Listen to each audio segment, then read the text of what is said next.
কর্মসংস্থান এবং দুটি বিষয় অগ্রাধিকার পেয়েছে, শিল্প এবং কৃষক বা কৃষি। তার সঙ্গে আমরা উল্লেখযোগ্যভাবে গুরুত্ব দিয়েছি শিক্ষা এবং স্বাস্থ্যকে। ক্ষমতায় আসার পর শুভেন্দু অধিকারী নেতৃত্বাধীন সরকারের প্রথম বাজেট, আর এই বাজেটে ডিএ থেকে চাকরি, শিক্ষা থেকে স্বাস্থ্য, শিল্প থেকে পরিকাঠামো, মহিলা থেকে ছাত্র, নবীন থেকে প্রবীণ, সবার জন্য নানা ঘোষণা করল বিজেপি সরকার। রাজ্য সরকারি অফিসগুলোতে 1 লক্ষ শূন্য পদ পূরণ করা যাবে। কেন্দ্রের সঙ্গে রাজ্যের তফাৎ ছিল 42%, আমরা 20% ডিক্লেয়ার করে দিলাম, অক্টোবরে পেয়ে যাবেন। রাজ্য সরকার উত্তরবঙ্গে একটি এইমস হাসপাতাল, সুন্দরবন ও পুরুলিয়া এবং দার্জিলিংয়ে সুপার স্পেশালিটি হসপিটাল এবং উত্তরবঙ্গে একটি বিশিষ্ট ক্যান্সার হাসপাতাল স্থাপন করার উদ্যোগ নেবে। ড্রপ আউট আটকাতে গ্র্যাজুয়েট বা ইউনিভার্সিটি স্তরে ছাত্রীদের জন্য এককালীন 50,000 টাকার কথা ঘোষণা করা হয়েছে। বাজেটের নানা ঘোষণায় উচ্ছ্বসিত সাধারণ মানুষ। আগে যে মুখ্যমন্ত্রী ছিলেন তিনি আমাদের কাজের পরিপ্রেক্ষিতে বেতন ন্যূনতম দিয়েছিল, তো সেতে আমাদের সংসার চলতে খুবই কষ্টের হতো। কিন্তু এখন মুখ্যমন্ত্রীকে ধন্যবাদ জানাই, তিনি যে 5,000 টাকা আমাদের মানে বৃদ্ধি করিয়েছেন, তাতে আমরা খুব খুশি। আজ মাননীয় শুভেন্দু বাবু যিনি আমাদের কথা ভেবে দেখেছেন আর আমাদের যে 5,000 টাকা স্যালারি বাড়িয়েছেন, এতে আমরা খুব খুশি হয়েছি। বাজেটের মধ্যে অবশ্যই উল্লেখযোগ্য 1 লাফে 20% ডিএ বৃদ্ধি, যা এ রাজ্যে কখনো হয়েছে বলে কেউ মনে করতে পারছেন না। বর্তমানে 18% মহার্ঘ ভাতা ডিএ ওপর অতিরিক্ত 20% দিয়ে দেওয়া হবে। অর্থাৎ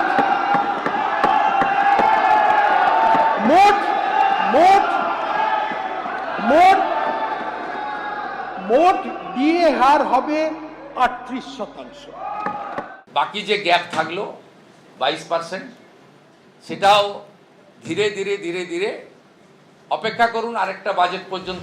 এর পাশাপাশি রাজ্য সরকারের 1 লক্ষ শূন্য পদে নিয়োগ, সরকারি চাকরিতে নিয়োগের বয়সসীমায় 5 বছরের ছাড় 2 বছরের জন্য বহাল রাখা, civic volunteer, village police, green police, NVF এর পারিশ্রমিক বাড়ানো, আশা ও অঙ্গনবাড়ি কর্মীদের পারিশ্রমিক বৃদ্ধি, বয়স্ক, বিধবা, বিশেষভাবে সক্ষমদের পেনশন বৃদ্ধি, সরকারি বা সরকারি সাহায্যপ্রাপ্ত কলেজে আন্ডার গ্র্যাজুয়েট কোর্সে ভর্তির সময় অবিবাহিত ছাত্রীদের এককালীন 50,000 টাকা আর্থিক সাহায্যের মতো গুচ্ছ ঘোষণা করল রাজ্য সরকার। যে উত্তরবঙ্গ ভোটে বিজেপিকে ঢেলে দিয়েছে, সেখানকার জন্য IIT, IIM, medical college, cancer হাসপাতাল, এয়ারপোর্টের মতো বিরাট ঘোষণা করে কার্যত ঋণ শোধ করল রাজ্যের বিজেপি সরকার। যদি পুরোপুরি কমপ্লিট হয় যেগুলো তারা প্রতিশ্রুতি দিয়েছে, তাহলে নর্থবেঙ্গলবাসীর আর বলার জায়গা থাকবে না। এ রাজ্যের প্রথম বিজেপি সরকারের প্রথম রাজ্য বাজেটে আরেকটি উল্লেখযোগ্য দিক হল কৃষি ও শিল্পক্ষেত্রের জন্য ডাবল বোনান্সা। রাজ্যে বড় শিল্প আনার লক্ষ্যে বাজেটে একাধিক যুগান্তকারী ঘোষণা করল শুভেন্দু অধিকারীর সরকার, তবে একই সঙ্গে গুরুত্ব দেওয়া হলো কৃষিক্ষেত্রের ওপরেও। বাজেট বক্তৃতা মাননীয় অর্থমন্ত্রী শেষ করার পরে কার্যত এখানে বিরোধীদের বলার কিছু আছে বলে মনে হয় না। একজন প্রবীণ বিধায়ক, তিনি বিরোধী দলেরই একাধিকবার বিধায়ক, অশোক দেব আমাকে বলছিলেন যে বলার কোনো সুযোগ নেই। কেন্দ্রীয় বাজেট নির্ভর এই রাজ্য বাজেট হয়েছে। মমতা বন্দ্যোপাধ্যায়ের ক্ষেত্রে ছিল আত্মনির্ভর বাংলার বাজেট। রাজ্যে বিজেপি সরকারের প্রথম বাজেটেই বাল্লে বাল্লে সরকারি কর্মচারীদের, রাজ্য সরকারি কর্মচারী, শিক্ষক ও শিক্ষাকর্মীদের জন্য সুখবরের ঝুলি উপর করে দিলেন মুখ্যমন্ত্রী ও অর্থমন্ত্রী। বকেয়া মহার্ঘ ভাতা প্রদান থেকে 7ম বেতন কমিশন কার্যকর করার সময়সীমা সুনির্দিষ্ট করে দিল নতুন রাজ্য সরকার। আমরা ঘোষণা করছি যে বর্তমানে 18% মহার্ঘ ভাতা ডিএ ওপর অতিরিক্ত 20% দিয়ে দেওয়া হবে।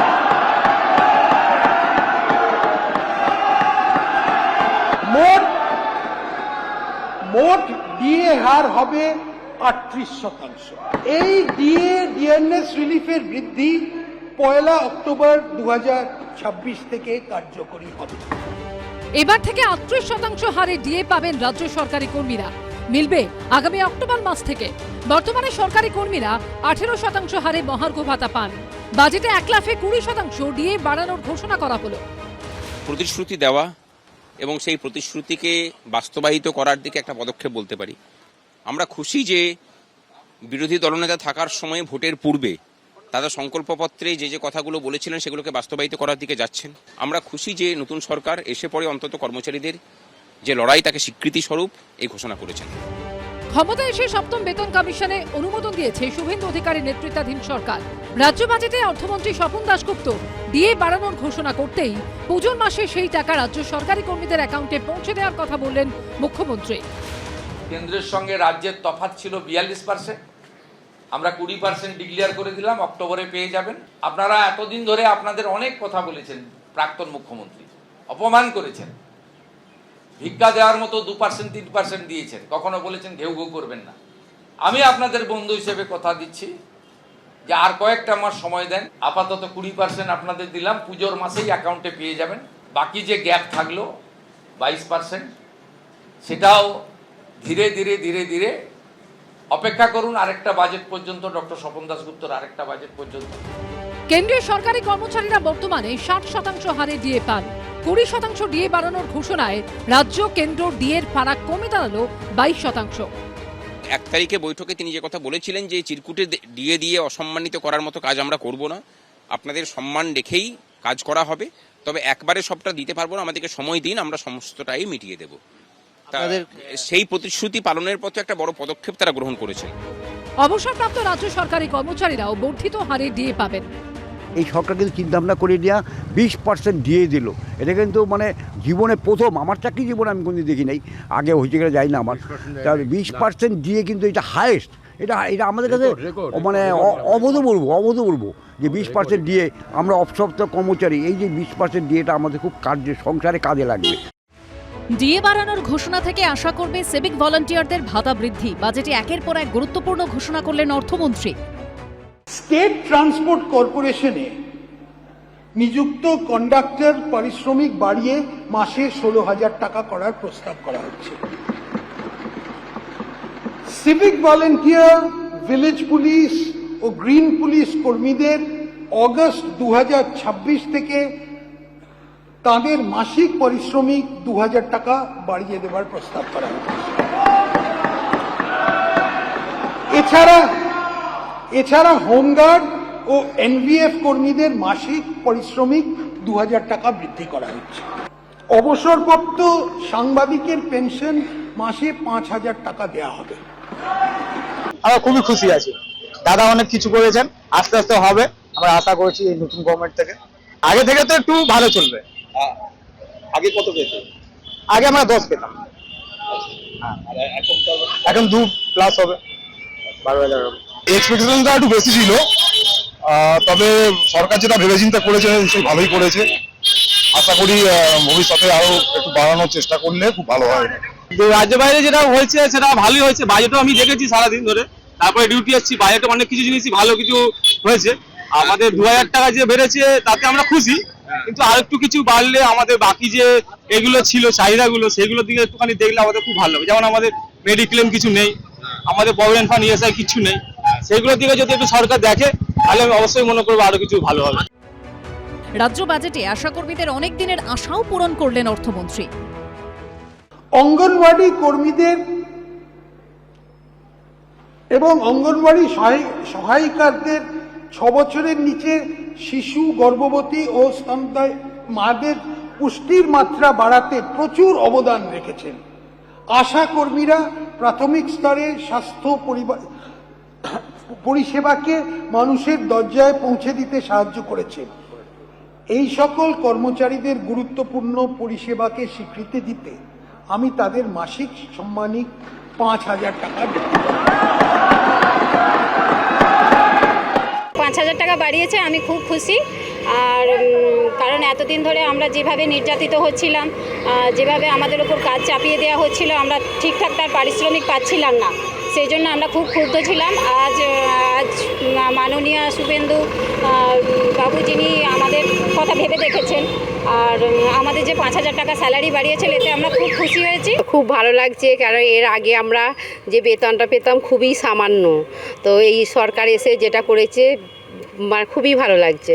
আগে আমরা পেতাম 6,250। সেক্ষেত্রে এই যে এককালীন 5,000 টাকা বাড়ানো হয়েছে, এটা কি আপনারা আশা করেছিলেন? এটা হ্যাঁ, আমাদের তো ওরকমই দাবি ছিল যে সম কাজে সম বেতন। সেই দাবি মেনে যে রাজ্যের মুখ্যমন্ত্রী 5,000 টাকা বাড়িয়েছে, কি বলবেন মুখ্যমন্ত্রীকে? আর একটু বেশি হলে ভালো হতো।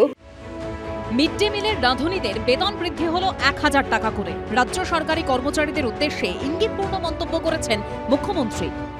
আমি টার্গেট বেঁধে দিয়েছি, ডিসেম্বরের মধ্যে পে কমিশনের রিপোর্ট দিয়ে দিবে, তাহলে জানুয়ারি মাসে আপনাদের কার্যকর করে দেবো আমরা। 7th পে কমিশন কার্যকর হলে আগামী অর্থবর্ষে অর্থাৎ 28-29 অর্থবর্ষে 8th পে কমিশনেরও কাজ আমরা সেটাও বিবেচনার সঙ্গে দেখব। উত্তরাধিকার সূত্রে আপনারা প্রায় 8,16,000 কোটি টাকার ঋণ পেয়েছেন। এটা যে কোনো অর্থনীতিকে পঙ্গু করার পক্ষে যথেষ্ট, তারপরেও এই দুঃসাহস দেখালেন কি করে? এটা 2-3টে কারণে। আমাদের দুটো রাস্তা খোলা ছিল। একটা হচ্ছে দুটো হাত তুলে সারেন্ডার করে দেন, এর কিছু করার নেই। দ্বিতীয়ত হচ্ছে এইটাই যে বাস্তব, এই 8 লক্ষ কোটি টাকার ঋণের বোঝা, এটাকে নিয়ে সামনের দিনে কি করতে পারি যায়। আমরা একদিক থেকে ফরচুনেট যে অনেক এত বছর ধরে এরা এই সরকার কোনো কেন্দ্রীয় প্রকল্পে হাত দেয়নি। কেন্দ্রীয় প্রকল্প কি তাই জানতো না। আমার যে ভাষণটা 90 মিনিট লাগলো, এটার আদ্য কারণ হচ্ছে যে আমি সবাইকে বোঝাতে হয়েছে এই প্রকল্প, এই প্রকল্প, এই প্রকল্প, এটা কেউ জানেই না। আমাদের এক ধরনের ইনফরমেশন ডেফিসিট চলছিল।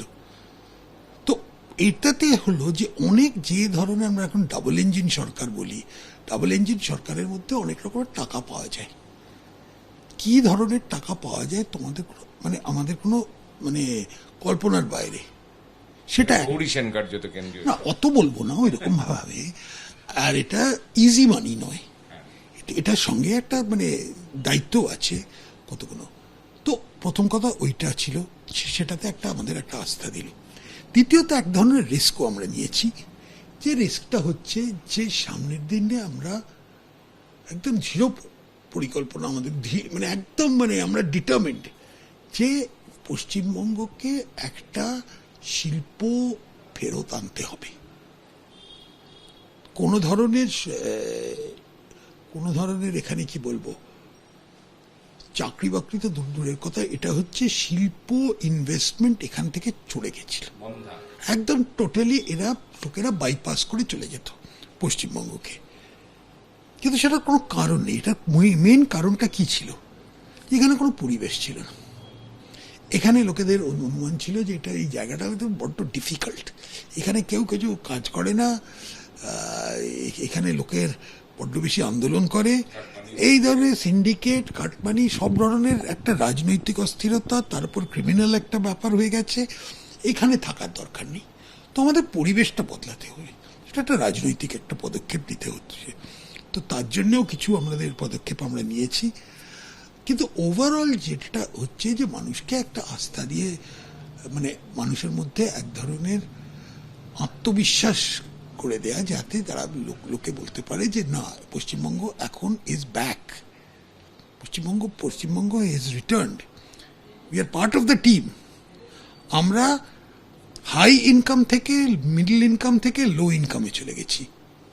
আমাদের এখন একটা যে আমাদের যে লক্ষ্য, সেটা হচ্ছে আবার হাই ইনকাম স্টেটে দিকে চলে যাব। আর আমাদের এটাও লক্ষ্য যে সামনের দিনে আমরা we will become the fastest growing GDP in the country. যাতে মোদিজি বলে যখন $5 ট্রিলিয়ন ইকোনমি, তার একটা বড় অবদান হবে পূর্ব ভারত থেকে এবং পশ্চিমবঙ্গ থেকে। আমাদের এটাই হচ্ছে লক্ষ্য। তো এটা এখন একদম কি বলবো, এখন এইটা হচ্ছে তার প্রথম পদক্ষেপ, যে এক ধরনের পরিবেশ তৈরি করার, মানুষের মধ্যে একদম কনফিডেন্স ফেরত পাওয়া, ইন্ডাস্ট্রির কাছে যাওয়া, বলতে যে এই পদক্ষেপ আমরা নিচ্ছি, এসো ট্রে করো। ইমিডিয়েটলি আসবে না, দেখবে লোকে তো টাকা, লোকে তো দেখেছে যে আগেও কি হয়েছে, বিশ্বজগতে সময় লাগে, বুদ্ধবাবুও তো বলেছিলেন, কিন্তু তারপরে কি হলো। তো এটার জন্য একটা রাজনৈতিক ম্যানেজমেন্ট করতে হবে, অর্থনৈতিক ম্যানেজমেন্ট করতে হবে, দুদিক থেকে। বাজেটটাকে জাস্ট একটা অ্যাকাউন্টিং এক্সারসাইজ হিসেবে দেখলে চলবে না। বাজেটটা হচ্ছে একটা রাজনৈতিক একটা বড় পরিকল্পনা, আর সেটার দিকে এটার মধ্যে একটা চিন্তাধারা আছে। এই চিন্তাধারাটা আমরা রাখতে পেরেছি বাজেটের মাধ্যমে। আর ডিএটা গুরুত্বপূর্ণ কেন, যদি একটা আমাদের সমাজের মধ্যে অনেক রকমের ক্ষোভ ছিল, এইটার ক্ষোভ, তারপর দুর্নীতি নিয়ে ক্ষোভ, শিক্ষা ব্যবস্থা কোল্যাপস করে গেছে তা নিয়ে ক্ষোভ, কাটমানির ক্ষোভ, কত রকমের যে ক্ষোভ চলছে যেগুলো, তো ডিএটা একটা বড় ক্ষোভ ছিল। তো এই ক্ষোভটা তো আমরা মেটাতে পেরেছি। আজকে যদি আমি আজকের মানুষের যে প্রতিক্রিয়াটা দেখতে পাই, তাতে আমার মনে হচ্ছে যে এই সরকারি কর্মচারীরা এখন উইলিংলি কাজ করবে, যেটা আগে হয়তো একটু মানে গজগজ করে করতো বলে। আজকে খুবই খুশি, আর আচ্ছা ঠিক আছে, আর একটা যে আমরা ঠিক আছে, আমরা উই আর ব্যাক।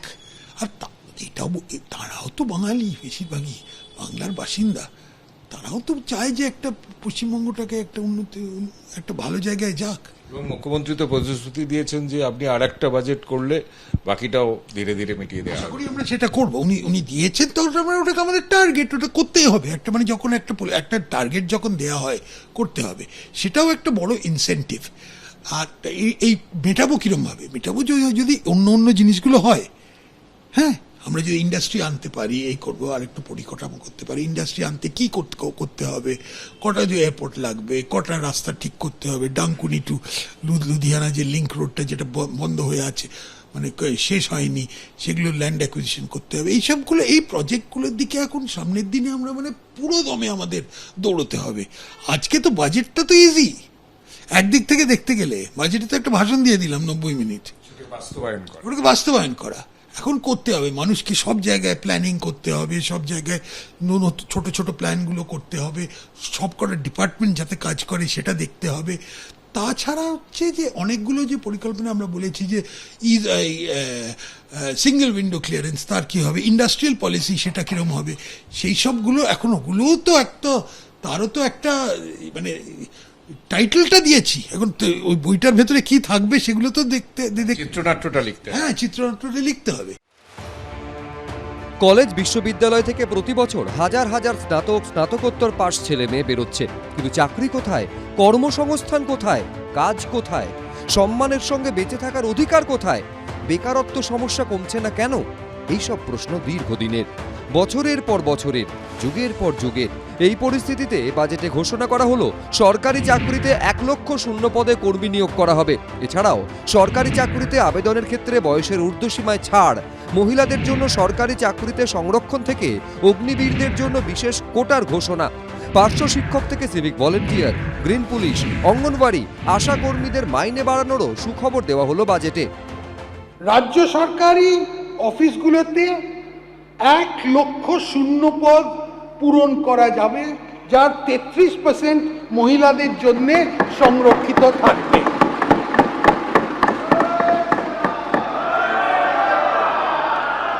এই শূন্য পদগুলোর মধ্যে 20,000 পুলিশ বিভাগ, 50,000 শিক্ষক, অধ্যাপক অশিক্ষক কর্মী,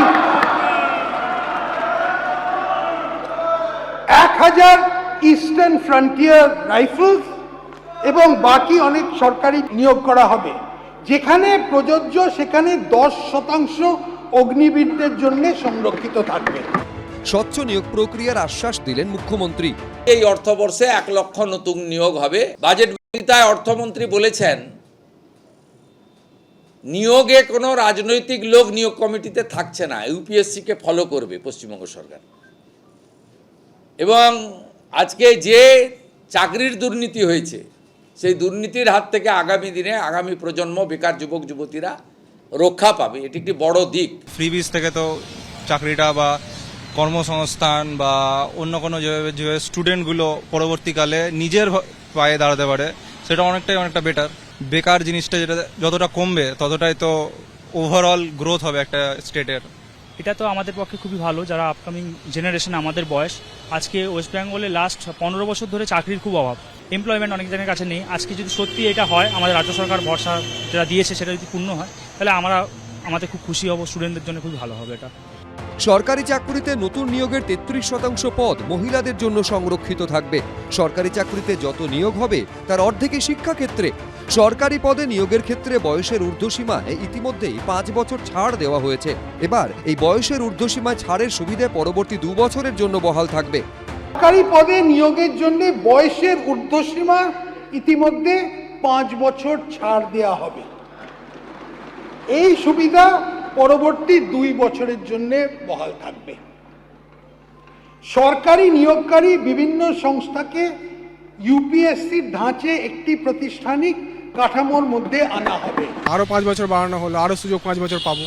আমরা যেমন কন্ট্রাকচুয়ালে কাজ করি, আমরা পরবর্তীকালে আরও পরীক্ষা দিতে পারবো 5 বছর আনার জন্য।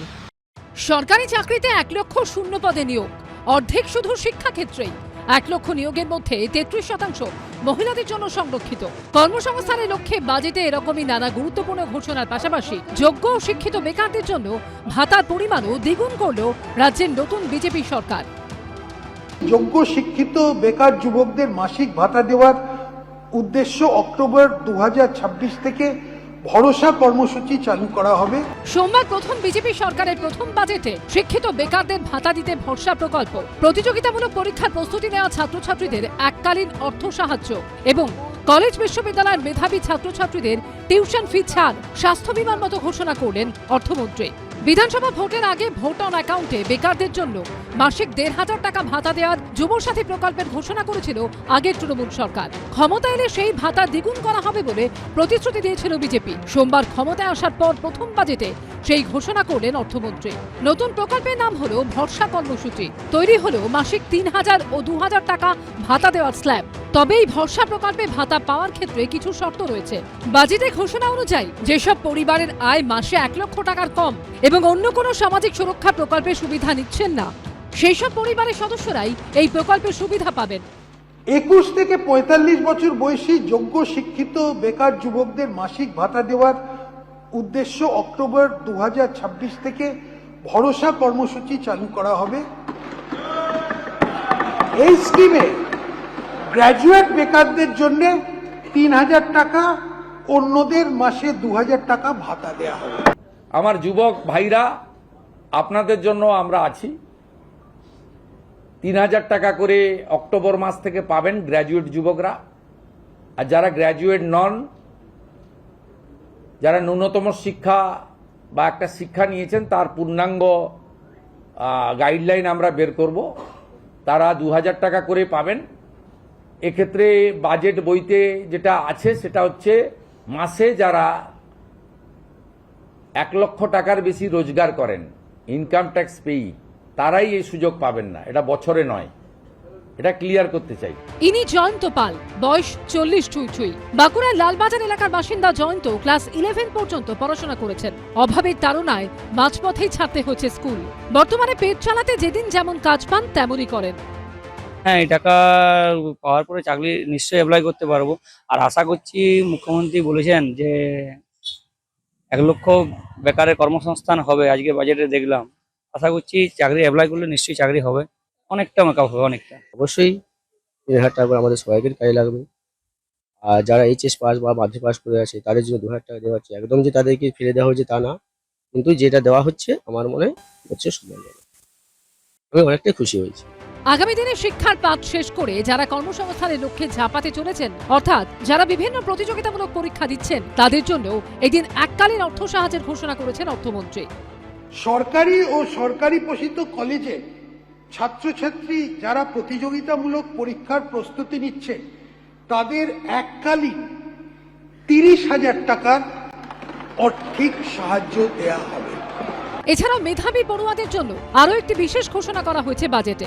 মেধাবী ছাত্রছাত্রীদের বিশ্বমানের শিক্ষা গ্রহণ উৎসাহ দেওয়ার উদ্দেশ্যে যে সকল ছাত্রছাত্রী বিশ্বের সেরা 100টি মানে কিউএস ওয়ার্ল্ড ইউনিভার্সিটি র্যাঙ্কিং অনুযায়ী আন্ডার গ্র্যাজুয়েশন বা মাস্টার্স কোর্সে ভর্তি হবেন, তাদের সম্পূর্ণ টিউশন ফি ও স্বাস্থ্য বীমার খরচ বহনের জন্য একটা স্বামী বিবেকানন্দ মেরিট স্কলারশিপের প্রস্তাব আছে।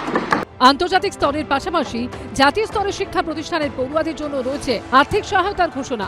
জাতীয় স্তরের শিক্ষা প্রতিষ্ঠানে আন্ডার গ্র্যাজুয়েশন ও মাস্টার্স কোর্সে যে সকল মেধাবী ছাত্রছাত্রী ভর্তি হবেন, তাদের টিউশন ফি নির্বাহের জন্য আর্থিক সহায়তা দেওয়া হবে। এই উদ্দেশ্যে আমি 100 কোটি টাকার বরাদ্দ পাচ্ছি। তৃণমূলের রাশ মমতা বন্দ্যোপাধ্যায়ের হাত থেকে আগেই বেরিয়ে গেছে। এবার দলের রাশ পুরোপুরি হাতে নিয়ে নিলেন ঋতব্রত বন্দ্যোপাধ্যায়রা।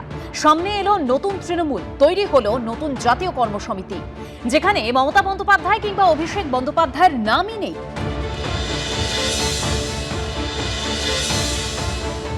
মমতা বন্দ্যোপাধ্যায়ের জায়গায় চেয়ারম্যান নির্বাচিত করা হলো অরূপ রায়কে।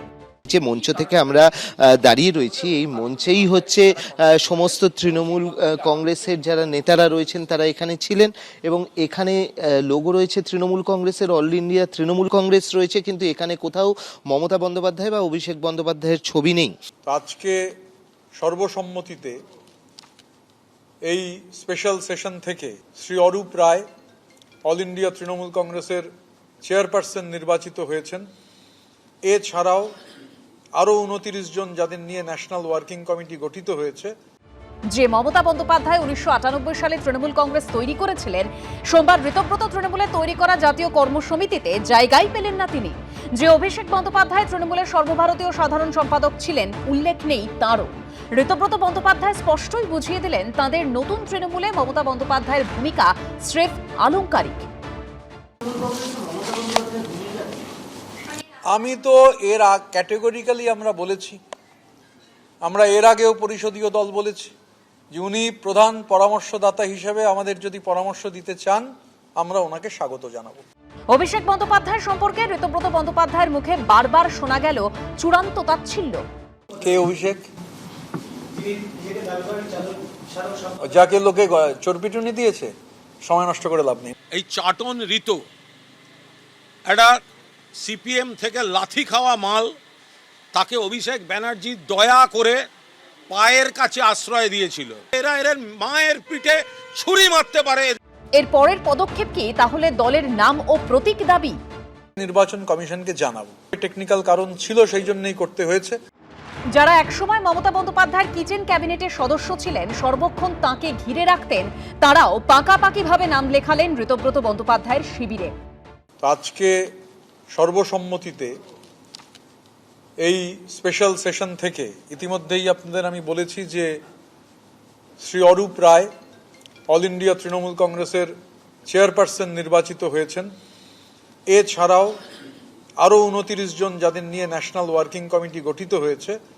শ্রী ফিরাদ হাকিম, শ্রী অরূপ বিশ্বাস, শ্রী জাভেদ আহমেদ খান, শ্রী বিপ্লব মিত্র, শ্রী আকরুজ্জামান, শ্রীমতী সাবিনা ইয়াসমিন, শ্রী রথিন ঘোষ, শ্রী সন্দীপন সাহা। নিউ টাউনের নভোটেল হোটেলে এদিন দেখা যায় মঞ্চে টাঙানো হোর্ডিংয়ে লেখা আছে all India Trinamool Congress special session. রয়েছে তৃণমূলের প্রতীক ঘাসফুলও, তবে নেই মমতা বন্দ্যোপাধ্যায় কিংবা অভিষেক বন্দ্যোপাধ্যায়ের ছবি। দেখা গেল রবীন্দ্রনাথ ঠাকুর, মহাত্মা গান্ধী ও বি.আর. আম্বেদকর, নজরুল ইসলামের ছবি। কালীঘাট তৃণমূলে ক্রমাগত ভাঙন নিয়েও এদিন কটাক্ষ করেন ঋতব্রত বন্দ্যোপাধ্যায়।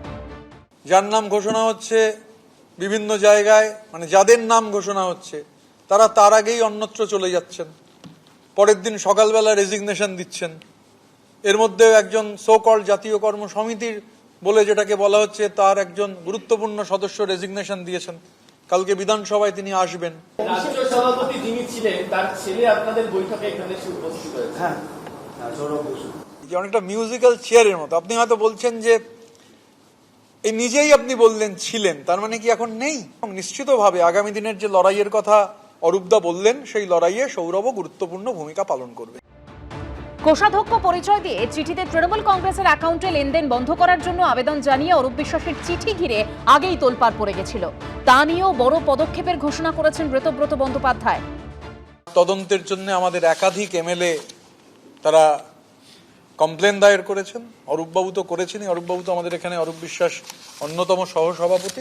আমরা আজকে সর্বসম্মতিতে সিদ্ধান্ত নিয়েছি যে স্পেশাল অডিটর নিয়োগ করতে হবে।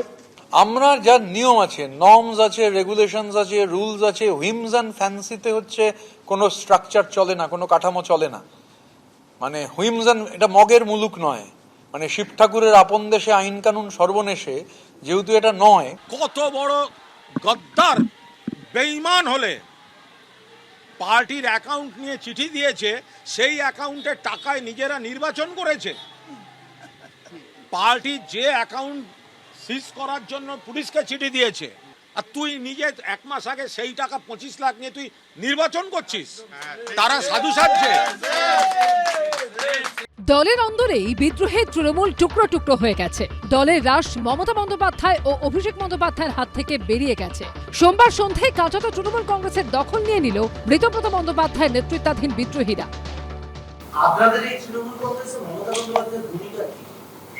আমি তো এর ক্যাটেগরিক্যালি আমরা বলেছি, আমরা এর আগেও পরিষদীয় দল বলেছি যে উনি প্রধান পরামর্শদাতা হিসেবে আমাদের যদি পরামর্শ দিতে চান, আমরা ওনাকে স্বাগত জানাবো। অভিষেক বন্দ্যোপাধ্যায়কে নিয়ে কোনো আলোচনাই হয়নি। 4 মে বিধানসভা ভোটে ভরাডুবির পর থেকেই বিদ্রোহীদের নিশানায় ছিলেন অভিষেক বন্দ্যোপাধ্যায়। তার বিরুদ্ধেই ক্ষোভ উগড়ে দিয়েছিলেন বিদ্রোহীরা। যে ক্রাউন প্রিন্স, সেই ক্রাউন প্রিন্স যিনি এখন বলছেন জনগণ নিরাপত্তা দেবে বলেছিলেন গণপিটুনির দিন, এখন বলছেন সেন্ট্রাল নিরাপত্তা চাইছেন। একটা অ্যাটেন্ডেন্স খাতাকে রেজলিউশনে পরিণত করে অনুপস্থিত বিধায়কদের নাম ব্লক লেটারে লিখে সাধারণ সম্পাদক অভিষেক বন্দ্যোপাধ্যায় তিনি সেটা মাননীয় অধ্যক্ষের কাছে পাঠিয়ে দিলেন রেজলিউশন হিসেবে। এর চেয়ে নিয়ম বহির্ভূত অনৈতিক কাজ হতে পারে কি? দীর্ঘদিন ধরে যারা মমতা বন্দ্যোপাধ্যায়ের সঙ্গে রাজনীতি করছেন, তাদের অধিকাংশই তৃণমূলের এই পরিণতির জন্য সরাসরি দায়ী করেছেন অভিষেক বন্দ্যোপাধ্যায়কে। অভিষেক ব্যানার্জি দলটাকে তিলে তিলে শেষ করে দিল। বিপর্যয়ের দায় নিশ্চয়ই মমতাদি এবং নিশ্চয়ই অভিষেকের, কারণ তাদের দুজনের উপরে দলটা চলত। আপনি যদি অফিসিয়াল বলেন আমাকে 4 তারিখের পরে আক্রান্ত হবে, ছাড়বো না, ডিজে বাজবে, এই সব বলে এই ছেলেটাকে না বরবাদ করে দিয়েছে। অতীন ঘোষ থেকে কল্যাণ বন্দ্যোপাধ্যায়ের মতো প্রবীণ নেতারা অভিষেক বন্দ্যোপাধ্যায়কে নিয়ে মুখ খুলে তাদের বিরক্তি স্পষ্ট করে দিয়েছেন। ডায়মন্ড হারবার মডেল নিয়ে বলেছিল, এই তো ডায়মন্ড হারবার মডেল আজকে শেষ করে দিয়ে গেল পশ্চিমবাংলায়। এই ডায়মন্ড হারবার মডেল নিয়েই তো কথা বলেছিলাম 2022। আমি একা। যদি মনে করে যে অভিষেক ছাড়া চলবে না, আমি খুব দুঃখিত যে আমাকে ছেড়ে চলে যেতে হবে, কিন্তু দিদি যদি মনে করে যে অভিষেক বাদ দিয়ে চলবে, তাহলে আমি আছি। অভিষেক বন্দ্যোপাধ্যায় আজকালকার আধুনিক নেতা, তিনি তৃণমূল স্তর থেকে নেতৃত্বে উঠে আসেন। অভিষেক বন্দ্যোপাধ্যায়ের জীবনযাত্রা নিয়ে একসময় বিরোধীরা যে প্রশ্ন তুলত, এবার তা শোনা গেছে একেবারে তৃণমূলের অন্দরেই। যেটা ভুল বলছি সেটা হচ্ছে ওর লাইফস্টাইলটা। ও যেভাবে দলে যেভাবে ও জীবনযাত্রা তৈরি করেছে সেটা চোখে লাগার মতন, এবং তাতেই ওর মানে চলাফেরা বা যেরকম সিস্টেম, তাতেই কিন্তু ও হচ্ছে সবার কাছে অভিযোগের কারণ। দিদি মাটিতে বসে চা খায়, সেখানে অভিষেক হয়তো বা মাটিতে বসে। দলের রাশ হাতের বাইরে, চেয়ার চলে গেছে, একতা বিশ্বাস্ত সৈনিকরা ছেড়ে চলে গেছে।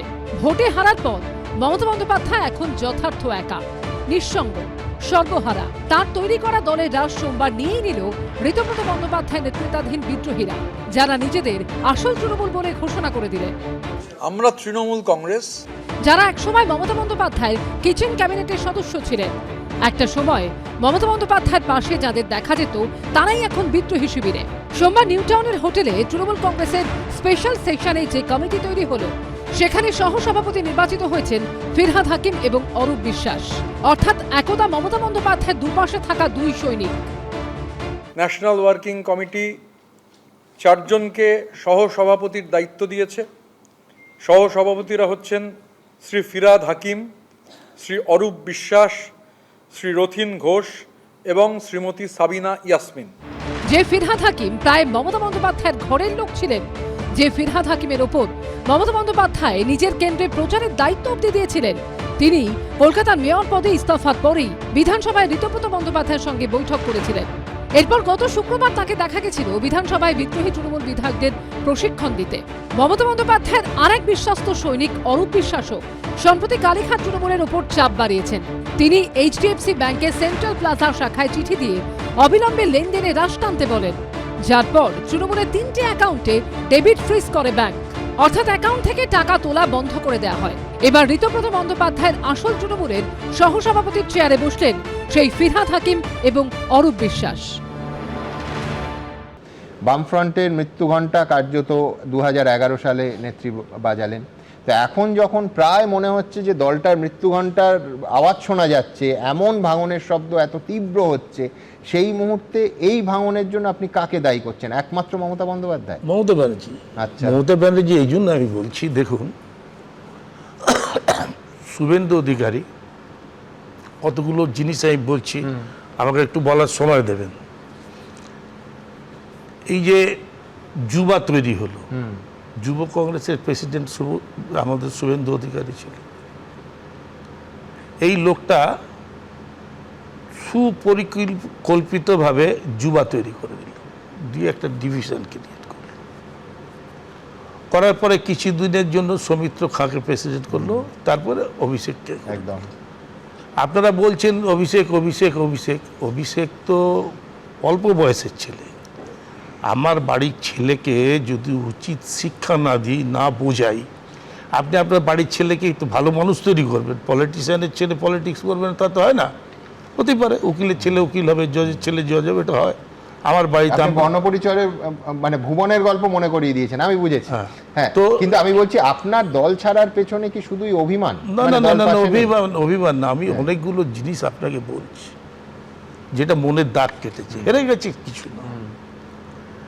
উনি বললেন আমি রেজিগনেশন দেব না। বেশ, কেন দেবে না?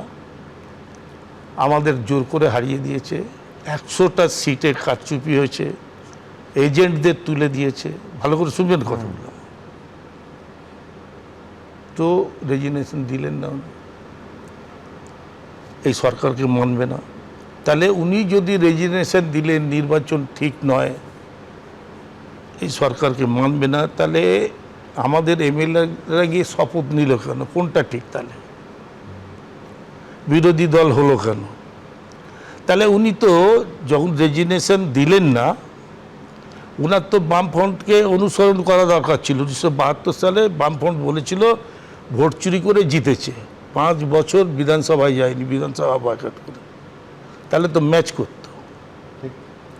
তো একদিকে সংবিধানকে আমি মানলাম না, রেজিগনেশন দিলাম না, আবার আমি বিরোধী দলও তৈরি করলাম, ডেপুটি এই কি বলে চিফ হুইপ তৈরি করলাম। ভোট যদি মানে সে তো যুক্তি আপনি বলতেই পারেন, ভোট যদি চুরি হলো তাহলে 80 জন জিতলো কি করে? আরো ব্যাপার আপনাকে বলছি, আমাদের এই যে হার, আমি খুব ভালো করে বিশ্লেষণ করে দেখেছি যে আমাদের এই হারের মূলে যে কতগুলো কারণ, সেটা হচ্ছে যে দলের সাথে নেতৃত্বের সংযোগ ছিন্ন হয়ে গেছিল প্রায়। কলকাতা পুরসভা মেয়র পরিষদ একজন এর আগে বড় চেয়ারম্যান পদত্যাগ করেছেন, কাজের অধিকাংশ যারা ক্ষমতায় আছেন, চেয়ারে আছেন, অফিস আসছেন না, এলেও অফিস আসি যাই মাইনে পায়ের মতো বাড়ি চলে যাচ্ছেন। এরপর 10 দিন বৃষ্টি ঢুকবে, বর্ষা ঢুকবে, কি হবে? কোথায় গিয়ে আমি একটা ছোট্ট উদাহরণ দিয়ে প্রমাণ করছি। দক্ষিণ দমদম পুরসভা যে অঞ্চলে আমি থাকি, সেখানে প্রথম কয়েকটা দিন রেজাল্ট বেরোনোর পর মিউনিসিপ্যালিটি কাজকর্মে খুব সমস্যা তৈরি হচ্ছিল, রাস্তাও ঠিক মতো পরিষ্কার হচ্ছিল না। ওখানকার যারা পুরো প্রতিনিধি, একটা অংশ এলাকা ছেড়ে হাওয়া হয়ে গেছে, কয়েকজন আছে অনেকে এলাকা ছেড়ে হাওয়া হয়ে গেছে। গতকাল একজনকে পরশুদিন মধ্যে তুলে নিয়ে গেছে পুলিশ, আরো অনেকে ওয়েট করে আছে পুলিশ কবে তাদের তুলবে। সব মহাপুরুষ ব্যক্তিদের তো বসিয়েছিল, মহাপুরুষদের যথাস্থানে পাঠানো হচ্ছে। যখন এই ঘটনা ঘটলো, ওখানকার যিনি নির্বাচিত জনপ্রতিনিধি অরিজিৎ বক্সি এবং স্থানীয় ভারতীয় জনতা পার্টির নেতৃত্ব পরিষ্কার মিউনিসিপ্যালিটিতে যান এবং বলেন জনগণের যেন সমস্যা না হয় আমরা বলে দিয়ে যাচ্ছি। আপনারা যারা যারা এখানে আছেন তারা কিন্তু বড় অফিসগুলো চালান, এবং প্রত্যেকদিন সকালে যেন জঞ্জাল পরিষ্কার হয়, এগুলো কিন্তু চলছে। ওখানে এখনো রাস্তাঘাটে বিরাট জঞ্জাল হয়েছে তা বলবো না, যেখানে যেখানে ভাঙা রাস্তাঘাট সারাই হচ্ছিল অল্প স্বল্প এখনো চলছে, তাই সেখানে কাজকর্মগুলো স্বাভাবিক গতিতে হচ্ছে। আমি অ্যাসিওর করে যাচ্ছি এই কলকাতাতে বা আমাদের নেতৃত্ব যারা মন্ত্রিসভায় গেছেন প্রত্যেকে যাতে কলকাতা পুরসভা এবং পশ্চিমবঙ্গের সমস্ত পুরসভা ঠিক মতো কাজ করে, মানুষের যাতে বিন্দু মাত্র সমস্যা না হয়, তারা কিন্তু নিজেরা গিয়ে সেই ব্যাপারে লক্ষ্য রাখবেন এবং তারা চেষ্টা করবেন। আরেকটা কথা বলি, যদি সামান্যতম লজ্জা থাকতো এই পুরসভার লোকেদের, তারা কিন্তু পদত্যাগ করতো। পদত্যাগ করলে অন্তত পুরসভাটা ভেঙে গেলে আমরা আরো এটাকে নিশ্চিত হয়ে এগিয়ে যেতে পারতাম। সেটা যখন না, জাস্ট একটা লাইনে শেষ করি, সেটা যখন তারা করেনি, আমাদের সেই দায়িত্ব নিতে হবে। মোটামুটি এর ট্যাগলাইন দিতে গেলে একটাই বলা যায়, এপাং ওপাং আর জপাং। আমি রসিকতা সরিয়ে রাখি, কিন্তু দেখুন এখনই বলা যায় যে আমাদের চোখের সামনে দেখছি 1998 সালের পর সোমেন মিত্র যা হাল করেছিলেন মমতা বন্দ্যোপাধ্যায়, গত 24 ঘন্টাতে প্রায় সেই হাল করে দিচ্ছেন ঋতব্রত, সন্দীপন সাহা এবং অন্যান্যরা। দেখুন কংগ্রেসটা সেই সময় কার্যত খালি হয়ে গেছিল, বড় নেতাদের অধিকাংশ তৃণমূলের দিকে চলে এসেছিলেন, কিন্তু তবু কংগ্রেসের নিয়ন্ত্রণটা অন্তত সোমেন মিত্রের হাতে ছিল। এখন তো তৃণমূলের নিয়ন্ত্রণটাই মমতা বন্দ্যোপাধ্যায়ের হাতে নেই বলে মনে হচ্ছে। প্রদীপ্ত কি বলে? না, তুমি দাদা এপাং ওপাং ঝপাং বলছিলে, আমার তখন হাম্পটি ডাম্পটি মনে পড়ছিল। Humpty Dumpty sat on a wall, Humpty Dumpty had a great ফল।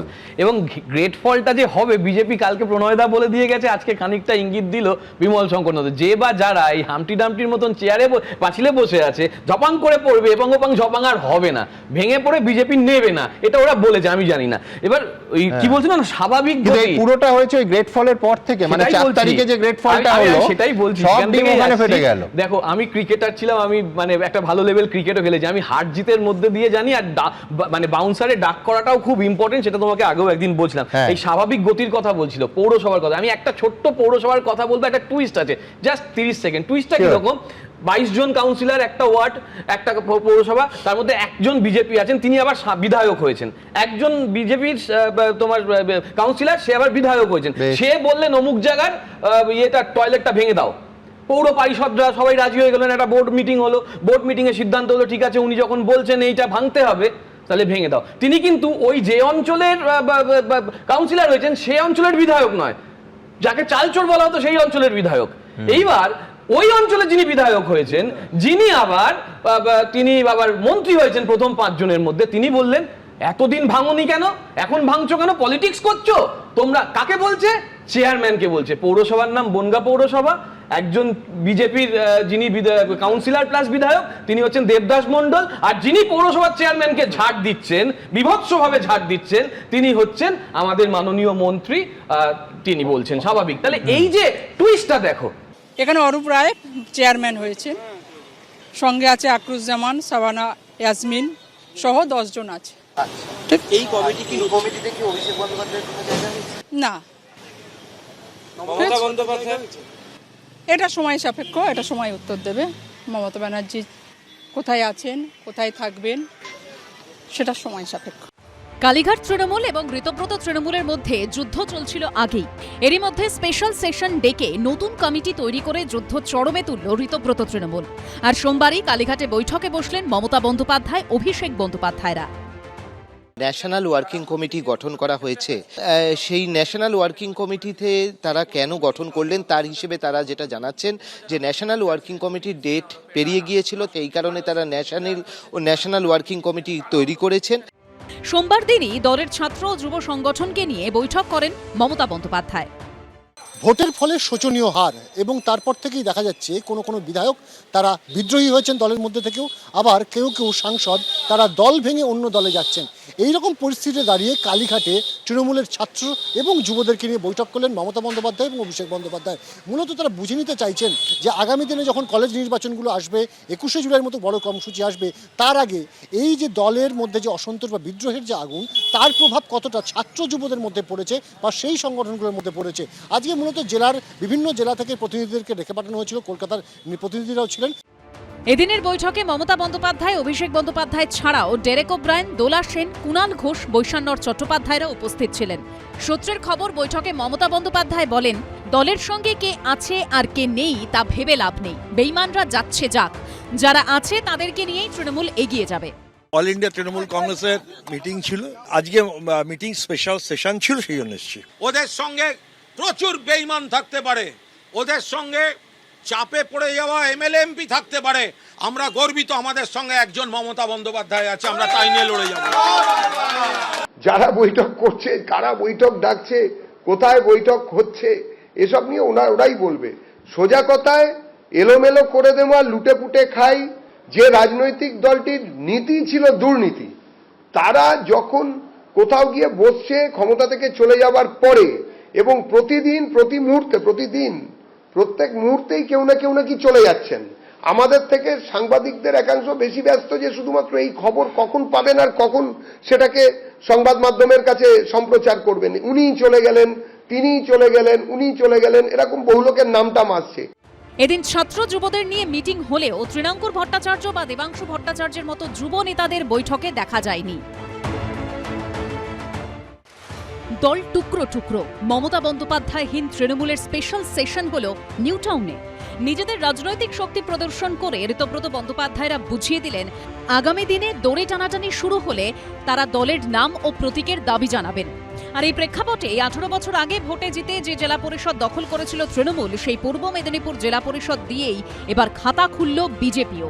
সৌজন্যে কোন্দলের জেরে তৃণমূলে ভাঙন। এই প্রথম কোন জেলা পরিষদ দখল করল গেরুয়া শিবির। শুভেন্দু অধিকারীর জেলা পূর্ব মেদিনীপুরের জেলা পরিষদে ফুটল পদ্ম। সোশ্যাল মিডিয়ায় এই ছবি পোস্ট করে মুখ্যমন্ত্রী শুভেন্দু অধিকারী লিখেছেন, অত্যন্ত আনন্দের বিষয়, ভারতীয় জনতা পার্টি পশ্চিমবঙ্গে প্রথমবার কোনো জেলা পরিষদের বোর্ড গঠন করেছে। পূর্ব মেদিনীপুর জেলা পরিষদ আজ থেকে ভারতীয় জনতা পার্টির সদস্যদের মাধ্যমে পরিচালিত হবে। শুভেন্দু অধিকারী আরও জানিয়েছেন, সর্বসম্মতিক্রমে বামদেব গোছাইতকে সভাধিপতি এবং বাঁশরী পণ্ডিতকে সহ সভাধিপতি নির্বাচিত করা হয়েছে। মোট 65 জন মেম্বার উপস্থিত হয়েছে বলে শুনেছি। 70-এর মধ্যে 2 জন মারা গিয়েছে।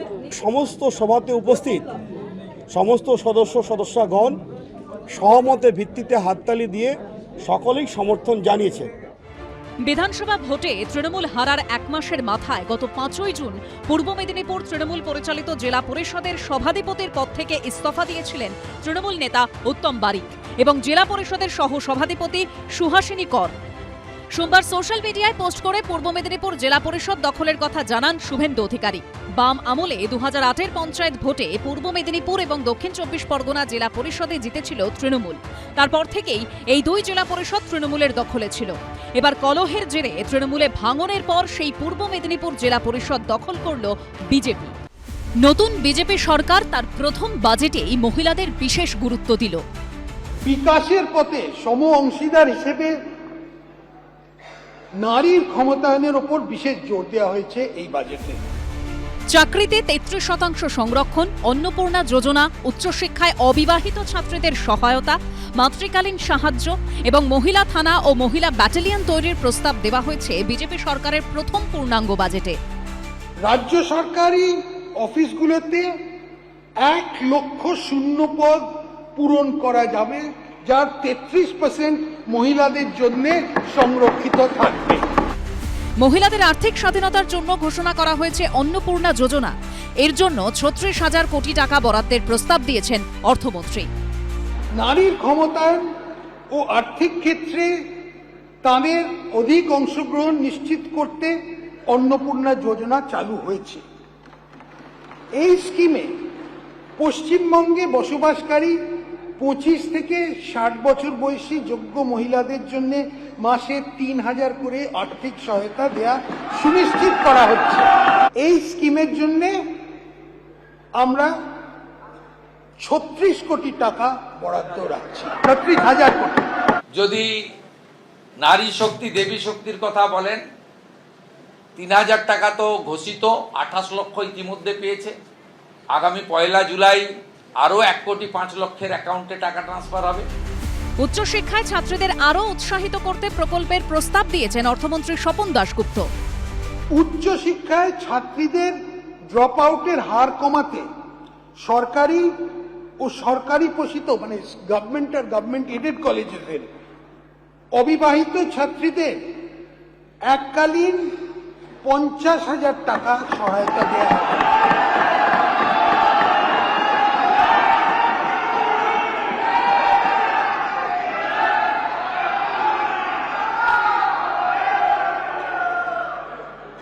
গর্ভবতী ও ল্যাকটেটিং মায়েদের সংবেদনশীল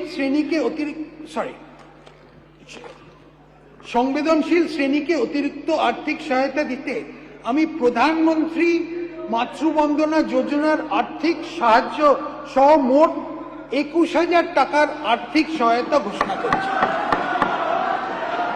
এছাড়াও গর্ভবতী মায়েরা 6টি পুষ্টি কিট পাবেন। ড্রপ আউট আটকাতে গ্র্যাজুয়েট বা ইউনিভার্সিটি স্তরে ছাত্রীদের জন্য এককালীন 50,000 টাকার কথা ঘোষণা করা হয়েছে। রাজ্যে আরও 6টি মহিলা কলেজ তৈরির প্রস্তাবও দেওয়া হয়েছে বাজেটে। মেয়েদের জন্য শিক্ষাগত উৎকর্ষ বিকাশের লক্ষ্যে কাঁথি, কালিয়াচক, জঙ্গিপুর, সাগর, তুফানগঞ্জ এবং ফলতায় মহিলা কলেজ স্থাপন করা হবে। সংকল্পপত্রে মহিলাদের নিরাপত্তায় বিশেষ ব্যবস্থার কথা বলা হয়েছিল। বাজেট প্রস্তাবে রয়েছে তারও প্রতিফলন। মহিলা পুলিশ অফিসারদের দিয়ে দুর্গা সুরক্ষা স্কোয়াড গঠন করা হবে। উপরন্তু রাজ্য রিজার্ভ পুলিশ ফোর্সে মাতঙ্গিনী হাজরা ও রানী শিরোমণির নামে 2টি সম্পূর্ণ মহিলা ব্যাটালিয়ন স্থাপন করা হবে। রাজ্য বাজেটে স্বাস্থ্যক্ষেত্রের হাল ফেরাতেও একাধিক পদক্ষেপ নেওয়া হয়েছে। খোলা হচ্ছে একাধিক মেডিকেল কলেজ। আলিপুরদুয়ার, কালিম্পং, দক্ষিণ দিনাজপুর ও পশ্চিম বর্ধমান জেলাতে নতুন মেডিকেল কলেজ স্থাপন করা হবে। এছাড়াও সরকার 13টি রাজ্য সরকারি মেডিকেল কলেজে প্রায় 650টি MBBS আসন এবং 450টির বেশি পোস্ট গ্রাজুয়েট আসন, PG আসন বাড়ানোর পরিকল্পনা হাতে নিয়েছে। নতুন মেডিকেল কলেজ, এইমস তৈরি করা, হাসপাতালগুলির পরিকাঠামো উন্নতি করা, মেডিকেল ছাত্রের সংখ্যা বৃদ্ধি করা নিশ্চয়ই এটা আমাদের রাজ্যের কাছে প্রয়োজনীয় এবং আমরা এটাকে স্বাগত জানাচ্ছি। ভবিষ্যতে হচ্ছে যে গ্রামীণ যে স্বাস্থ্য ব্যবস্থা এবং পাবলিক হেলথের বিষয়টা, এইটার দিকে তারা সেইভাবে নজর দেবেন। কখনো পাতে ট্যালট্যালে সবজির ঝোল, কখনো দুপুরের ঝোল ভাতই ফের রাতের খাবারে। মাছের পিস পাতে পড়া না পড়া সমান। সরকারি হাসপাতালের খাবার নিয়ে বিস্তর অভিযোগ রোগী ও তাদের আত্মীয়দের। এবার কি সেই দুর্দিন ঘুচবে? যেটা পুণ্যের কাজ করেছে অর্থমন্ত্রী আজকে, সেটা হলো 56 টাকায় 3 বেলা খাবার দেওয়া হতো হসপিটালে। আমি পিজিতে ভিজিটে গেছিলাম, পিজির ডাক্তাররাই আমাকে বলছে দুপুরেও কুমড়ো, সন্ধ্যাবেলাও কুমড়ো। আমি জানতে চাইলাম কেন? বললো কি করবে ঠিকাদাররা, সাপ্লাইয়াররা, 56 টাকা। আমি বললাম কত টাকা দিলে হবে? 104 টাকায় মোটামুটি 3 বেলা হবে। আমি স্বপনদাকে অনুরোধ করলাম যে 104 নয়, 110 করে দিন, একটু রুগীরা ভালো খাওয়ার পাক। আমরা 110 টাকা করে দিয়েছি। এটা খুব ভালো পদক্ষেপ, কারণ প্রায় 10 বছরের উপর 56 টাকা দিয়ে 4 বেলা খাওয়ার এবং পুষ্টিকর খাবার দেওয়া সম্ভব নয়। এবং আমার মনে হয় এই সিদ্ধান্তটা ডাবল করে দেওয়া টাকার অঙ্কটা প্রায় 110 টাকা, এটা খুব দরকার ছিল। ইনফ্যাক্ট যদি আমরা প্রাইভেট হসপিটালের কথা ধরি, সেখানে প্রায় 300 টাকা বরাদ্দ থাকে কিন্তু খাওয়ার পেছনে। আরেকটা জিনিস আমি বলি, আমার মনে হয় স্বাস্থ্যমন্ত্রক এটা ভালোভাবেই চিন্তা করবেন, অন্তত প্রতি হাসপাতালে যেন একজন ডায়েটিশিয়ান থাকেন। একই সঙ্গে সুন্দরবনের মতো প্রত্যন্ত এলাকায় সুপার স্পেশালিটি হাসপাতাল তৈরির জন্য বরাদ্দ হলো এবারের বাজেটে। রাজ্য সরকার উত্তরবঙ্গে একটি এইমস হাসপাতাল, সুন্দরবন ও পুরুলিয়া এবং দার্জিলিংয়ে সুপার স্পেশালিটি হসপিটাল এবং উত্তরবঙ্গে একটি বিশিষ্ট ক্যান্সার হাসপাতাল স্থাপন করার উদ্যোগ নেবে। সিউড়ি সুপার স্পেশালিটি হাসপাতালকে একটি সরকারি মেডিকেল কলেজ ও হাসপাতালে উন্নীত করা হবে। মুর্শিদাবাদ জেলায় বিড়ি শ্রমিকদের হাসপাতালটা আধুনিকরণ করা হবে।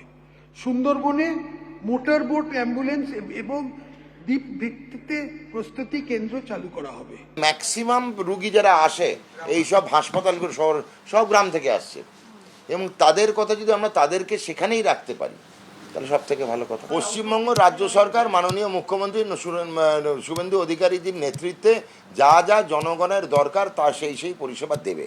বিনামূল্যে নিঃশুল্ক চিকিৎসা জায়গা সরকারের কর্তব্য, সরকার দেবে। এ রাজ্য থেকে চিকিৎসার জন্য বহু মানুষ যান দক্ষিণ ভারতে, কিন্তু তাদের থাকা নিয়ে বড় সমস্যার মুখে পড়তে হয়। দীর্ঘদিন থেকে চিকিৎসা করাতে হলে থাকা ক্রমশ ব্যয়বহুল হয়ে ওঠে। এই বাজেটে দিশা রয়েছে তাদের জন্যেও। মুম্বাই ও ভেলোর চিকিৎসার জন্য রোগীদের পিপিপি ব্যবস্থাপনায় সুলভে থাকার বন্দোবস্ত করা হবে। শিল্প, কৃষি, স্বাস্থ্যের পাশাপাশি এবারের বাজেটে বিশেষ প্রাধান্য পেয়েছে শিক্ষাক্ষেত্র। আমরা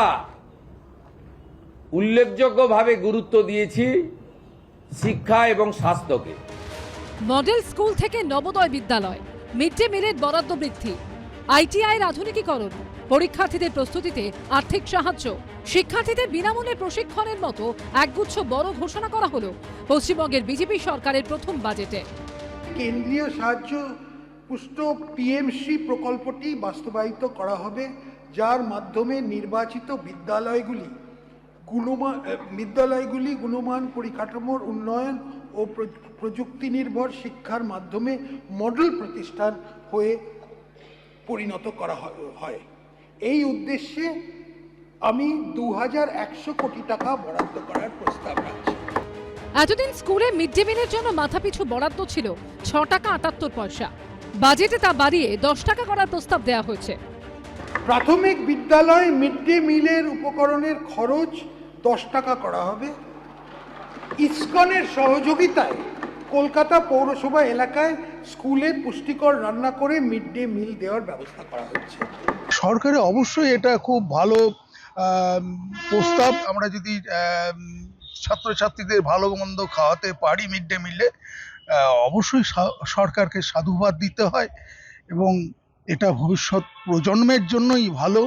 এতে তো অনেক উপকৃত হবে। 6 টাকা 78 পয়সায় বাচ্চাদের পুষ্টিকর খাবার খাওয়াতে নানা সমস্যার সম্মুখীন হয়তো আমাদের হতে হচ্ছিল, এবার 10 টাকা হতে এখানে বাচ্চাদের আমরা পুষ্টিকর খাদ্য আরো বেশি করে দিতে পারবো। সংস্কৃত কলেজ ও বিশ্ববিদ্যালয়ের উন্নয়ন এবং সংস্কৃত ভাষা প্রসারের জন্য 50 কোটি টাকা বরাদ্দের প্রস্তাব রাখা হয়েছে বাজেটে।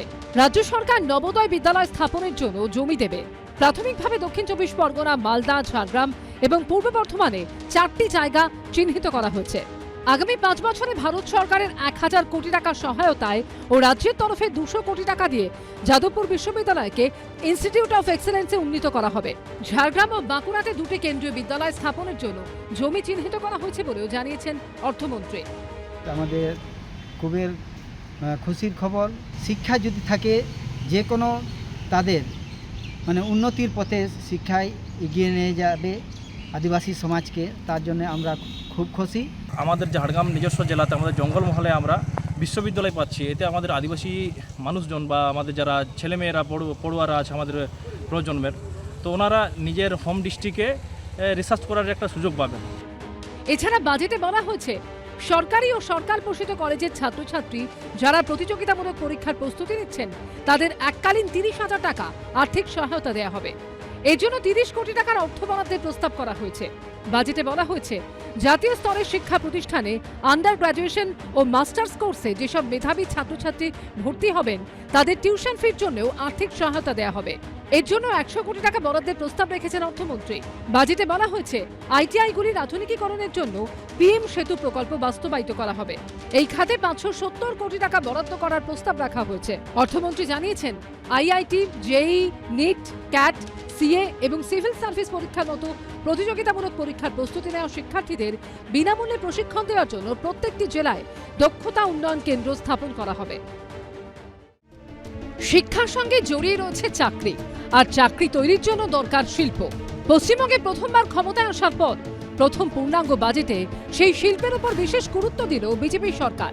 বাজেটে অর্থমন্ত্রী ঘোষণা করেছেন এবার থেকে 100 কোটি বা তার বেশি বিনিয়োগের ক্ষেত্রে জেলা পরিষদ ও পঞ্চায়েত সমিতি থেকে আলাদা করে অনুমতি নিতে হবে না। বদলে চালু করা হলো সিঙ্গেল উইন্ডো স্কিম। বৃহৎ শিল্প বিনিয়োগ সহজ করতে ইজ অফ ডুইং বিজনেসের উন্নতির জন্য 100 কোটি টাকা ও তার বেশি প্রস্তাবিত বিনিয়োগের ক্ষেত্রে জেলা পরিষদ ও পঞ্চায়েত সমিতি থেকে আলাদা করে বিল্ডিং প্ল্যান অনুমোদন, ট্রেড লাইসেন্স ও অন্যান্য প্রাসঙ্গিক অনুমতি নেবার ক্ষেত্রে ছাড় দেওয়া হবে। রাজ্য জুড়ে ইজ অফ ডুইং বিজনেসকে উল্লেখযোগ্যভাবে বাড়িয়ে আমাদের সরকার রাজ্য শিল্প ও বিনিয়োগ বৃদ্ধির প্রকৃত সহায়ক বাতাবরণ তৈরি করতে প্রতিশ্রুতিবদ্ধ। বর্তমানে চালু নিয়ন্ত্রক প্রক্রিয়া অনুমোদন, পরিদর্শন ও অনুগত্য পালনের প্রয়োজনীয়তার সামগ্রিক পর্যালোচনা করা হবে বলে, যার লক্ষ্য হবে পদ্ধতির সরলীকরণ, যাতে উদ্যোগীদের ওপর নিয়ম পালনের বোঝাটা কমে। তৃণমূলের জমানায় জমি নীতির কারণেই বিনিয়োগকারীরা মুখ ফিরিয়েছেন বলে অভিযোগ উঠেছে। এবার সেক্ষেত্রে বড়সড় বদল আনতে চলেছে বিজেপি সরকার। ল্যান্ড সেলিং অর্থাৎ শিল্পের জন্য জমির ঊর্ধ্বসীমার নীতি পর্যালোচনার প্রস্তাব দেওয়া হয়েছে বাজেটে। ত্রিধারাতে দ্বিতীয় দিক হচ্ছে বেসরকারি শিল্প, তার মধ্যে ফুড প্রসেসিং এবং এমএসএমই আছে। সেখানে ব্যাপক ইনভেস্টমেন্ট, সেই উদ্দেশ্যেই কিন্তু ল্যান্ড সিলিং এর পর্যালোচনার কথা বলা হয়েছে। সবচেয়ে বড় কথা, আগের সরকার শিল্পে ইনসেন্টিভিয়াস তুলে দিয়েছিল। বর্তমান সরকার এই শব্দটি, এই ব্যবস্থাটা ফিরিয়ে আনলো। 5,000 কোটি টাকার প্রভিশন রেখেছে এবং এই 5,000 কোটি টাকা মূলত কর্মসৃষ্টি সংক্রান্ত যারা শিল্প করবেন তাদেরকে ইনসেন্টিভিয়াস দেওয়ার কাজে অগ্রাধিকার দেবে বর্তমান সরকার। বাজেটে অর্থমন্ত্রী ঘোষণা করেছেন শিল্পে বিনিয়োগ ও কর্মসংস্থান বাড়াতে ইন্ডাস্ট্রিয়াল করিডোর বরাবর ক্লাস্টার তৈরির মাধ্যমে রাজ্য সরকার West Bengal investment promotion framework চালু করবে। এর জন্য তৈরি করা হবে ইনসেন্টিভ পলিসি। এই খাতে 5,000 কোটি টাকা বরাদ্দ করা হয়েছে। এছাড়া হাওড়া, হুগলিতে পাট শিল্প এবং শিলিগুড়ি ও দার্জিলিংয়ে চা, কৃষি প্রক্রিয়াকরণ ক্লাস্টারের জন্য 1,000 কোটি টাকা বরাদ্দ করা হয়েছে। দুর্গাপুরে একটি সেমিকন্ডাক্টর ইউনিট তৈরির ঘোষণা করা হয়েছে। এটি যদি হয়ে থাকে বা হওয়ার দিকে যদি যায়, তাহলে গোটা ভারতবর্ষেরই আমাদের গর্বের একটা জায়গার মধ্যে দিয়ে আমরা যাব। সেমিকন্ডাক্টর প্লান্ট আজকের দিনে দাঁড়িয়ে গুজরাটে আছে, অন্যান্য জায়গাতে হওয়ার সম্ভাবনাও আছে, কিন্তু দুর্গাপুরে যদি হয় তাহলে সেটা ইস্টার্ন জোনের মধ্যে প্রথম হবে। এটা দুর্গাপুরে যদি হয় ভারতবাসীর গর্ব, আর আমাদের যারা ভবিষ্যতের কারিগর, আমাদের ছাত্ররা, তাদের জন্য তো এটা গোল্ডেন এজ হতে যাবে যদি সেমিকন্ডাক্টর প্ল্যান্টটা হয়। এটা তৈরি হলে পরে আমাদের আরও আনুষঙ্গিক ডিপেন্ডেন্সিজ অন আদার নেশনস আরও নামবে। গভর্নমেন্ট অফ ইন্ডিয়া নানা রকম ইনিশিয়েটিভ নিচ্ছেন, বিভিন্ন রকম ফাউন্ড্রি তৈরি হচ্ছে, তারা ইন্ডাস্ট্রি তৈরি করছেন, যাতে আগামী দিনে আমাদের ইন্ডিয়ান যে স্টুডেন্টরা আছে তাদের যে মেরিট, তারা বাইরে চলে যাচ্ছে, যারা এখানে তারা তাদের ট্যালেন্টটাকে ইউজ করতে পারে, এবং আমাদের যে ইন্ডিজিনিয়াস আমাদের যে প্রসেস, তার যে প্রসেসর, সেই প্রসেসরে আমরা কাজ করতে পারি এবং এখানকার স্টুডেন্টরা কাজ করতে পারে, এবং আমাদের ডিফেন্সের যে আমাদের ইকুইপমেন্টগুলো আমরা বাইরে থেকে কিনি বিশেষ করে, সেইখানে কিন্তু আমরা একটা বড় কন্ট্রিবিউশন এখানে রাখতে পারি। তৃণমূল জমানায় শিল্পের পথে বারবার বাধা হয়ে দাঁড়িয়েছে সিন্ডিকেট, তোলাবাজির দাপট। এবার সেই কাঁটা উপড়ে ফেলতে সোমবারে রাজ্য বাজেটে কড়া পদক্ষেপের বার্তা দিয়েছেন অর্থমন্ত্রী। হস্তক্ষেপ ও চাঁদাবাজি ব্যবসাকে যা ক্ষতি করছে তার বলার দরকার পড়ছে না। এই কারণে সামনের দিনে আমরা একটি আইন আনছি যাতে এই আমাদের সরকার ব্যবসাকে সিন্ডিকেট চার্জ এবং অন্যান্য বেআইনি অর্থ আদায় করার থেকে রক্ষা করার আইন আনব। বাজেটে বলা হয়েছে হস্তক্ষেপ ও চাঁদাবাজির ফলে ব্যবসার যে খরচ হয় তা দূর করে বিনিয়োগ পরিবেশের উন্নতি এখনই প্রয়োজন। এর ফলে বিনিয়োগকারীদের আস্থা বৃদ্ধি পাবে ও শিল্প সম্প্রসারণের ক্ষেত্রে উৎসাহ মিলবে। বাজেটে আরও বলা হয়েছে আইনানুগ ব্যবসাকে সিন্ডিকেট এবং অন্যান্য বেআইনি অর্থ আদায়ের হাত থেকে রক্ষা করতে আইন প্রণয়ন করবে সরকার। রাজ্যে ব্যাপক বিনিয়োগ এবং শিল্প আনতে গেলে আইন শৃঙ্খলাকে সুদৃঢ় করা, তোলাবাজি, কাটমানি, সিন্ডিকেট, চাঁদাবাজি বন্ধ করা, সিঙ্গেল উইন্ডো সিস্টেমের মধ্য দিয়ে শিল্প এবং ব্যবসার উপযোগী পরিবেশ তৈরি করা এবং সড়ক, সেতু, রেলপথ, বিমানবন্দর এবং সমুদ্র বন্দর তৈরির মধ্য দিয়ে যোগাযোগ অর্থাৎ মানব সম্পদের যোগাযোগ এবং পণ্যের যোগাযোগ, কাঁচামালের সরবরাহ লাইন একে গুরুত্ব দেওয়া হয়েছে। শিল্পের পাশাপাশি পরিকাঠামো উন্নয়নেও বিশেষ জোর দেওয়া হয়েছে নতুন বিজেপি সরকারের প্রথম পূর্ণাঙ্গ বাজেটে। সরকারি পরিষেবা আরও উন্নত করতে কলকাতা সহ 5টি নতুন জেলা তৈরির প্রস্তাব দিয়েছেন অর্থমন্ত্রী স্বপন দাশগুপ্ত। প্রশাসনিক সংস্কার এর অংশ হিসেবে নতুন জেলা, মহকুমা, পুরসভা ও অগ্নিনির্বাপন কেন্দ্র গঠন করা হবে। নতুন জেলাগুলোর মধ্যে থাকবে কলকাতা, বসিরহাট, সুন্দরবন, জঙ্গিপুর ও আরামবাগ। নতুন জেলা তৈরির প্রস্তাবে আনন্দে লাড্ডু বিতরণ করা হলো বসিরহাটে। ধন্যবাদ জানাবো নবনির্বাচিত মাননীয় মুখ্যমন্ত্রী সহ রাজ্য সরকারকে। আমরা খুবই আনন্দিত এবং আপ্লুত। মেলা হলে আমরা অনেক কিছু সাহায্য পাবো। একই ছবি আরামবাগেও, কোথাও লাড্ডু বিতরণ করে বিজেপি, কোথাও আবার দেখা যায় আবির খেলতে। আমাদের দীর্ঘদিনের দাবিকে সরকার মান্যতা দিয়েছে এবং আরামবাগকে প্রশাসনিক জেলা ঘোষণা করার জন্য আজকে বিধানসভার যে প্রথম বাজেট অধিবেশন ছিল সেখানেই বলা হয়েছে। আমরা খুবই খুশি। নতুন জেলার পাশাপাশি নতুন পুলিশ জেলা, নতুন মহকুমা ও নতুন পুরসভা তৈরির প্রস্তাবও দিয়েছেন অর্থমন্ত্রী। কাঁথিতে একটা নতুন পুলিশ ডিস্ট্রিক্ট হবে, গোপীবল্লভপুরে একটা নতুন মহকুমা, নতুন পুরসভা হবে শিব মন্দির, গাজল, চাঁচল, বেলদা, বাগনান, জয়গাঁ, কোলাঘাট, কামারপুকুর, টুঙ্গিদিঘি। খুশি বিজেপি কর্মীরা আবির খেলে উল্লাস করেন। খুবই ভালো লাগছে এই প্রস্তাবটায়, এটাতে খুবই আমরা আনন্দিত। নতুন পুরসভা তৈরির প্রস্তাবে খুশি জয়গাঁর বাসিন্দারা। জয়গাঁ নগরপালিকা ঘোষণা হয়েছে, তাতে আমরা খুব খুশি হয়েছি। রাজ্যে নতুন 3টি বিমানবন্দর ও কোচবিহারে বিমানবন্দর সম্প্রসারণের প্রস্তাব দেওয়া হয়েছে নতুন বিজেপি সরকারের প্রথম পূর্ণাঙ্গ বাজেটে। Under Udan scheme of Government of India, such new airports will be set up in Purulia, Balurghat and Malda. The existing airport at Kuch Bihar will be expanded. The government will identify 1,000 to 1,500 acres of land near Kollani to set up a new greenfield airport. Nadia জেলার দক্ষিণ প্রান্তের প্রবেশদ্বার হচ্ছে কল্যাণী, রয়েছে একাধিক medical college, হাসপাতাল, AIIMS, একাধিক নামী বিশ্ববিদ্যালয় এবং পরিকাঠামোর দিক থেকে কল্যাণী নদিয়া জেলার জন্য অত্যন্ত গুরুত্বপূর্ণ একটি জায়গা। কল্যাণী হলে জনসাধারণের অত্যন্ত সুবিধা হবে। নতুন বিমানবন্দর চালুর প্রস্তাবে খুশি মালদার বাসিন্দারা। বিরাট সুবিধা, ব্যবসা বাণিজ্যের ক্ষেত্রে সুবিধে। আমাদের যারা ডাক্তার, মালদায় প্রচুর ডাক্তার মালদা শিলিগুড়ি থেকে আসেন, তারা এখানে সকালবেলা আসতে পারবেন। অবশ্যই একটা বিরাট সুখবর মালদাবাসীর পক্ষে। একই ছবি পুরুলিয়াতেও। ইন্ডাস্ট্রিয়াল গ্রোথ, আপনার হেলথ সেন্টার, ট্যুরিজম, সব ক্ষেত্রে এটা কিন্তু খুবই ভালো এটা ডিসিশন নেওয়া হয়েছে। কোচবিহার বিমানবন্দর সম্প্রসারণের প্রস্তাবও দিয়েছেন অর্থমন্ত্রী স্বপন দাশগুপ্ত। এটা কুচবিহারের শিল্প এবং স্বাস্থ্যের ক্ষেত্রে একটা যুগান্তকারী ইতিহাস রচনা করবে এই সিদ্ধান্ত। আমি রাজ্য সরকারকে এই সিদ্ধান্তের জন্য সাধুবাদ জানাই। এর পাশাপাশি একাধিক সেতু নির্মাণেরও প্রস্তাব দিয়েছেন অর্থমন্ত্রী। কালনা শান্তিপুরের মধ্যে সেতু, বীরভূমে ময়ূরাক্ষী নদীর ওপর 4 লেনের ব্রিজ, মুড়িগঙ্গা সেতু এবং নন্দীগ্রাম হলদিয়া সেতু নির্মাণের প্রতিশ্রুতি দেওয়া হয়েছে বাজেটে।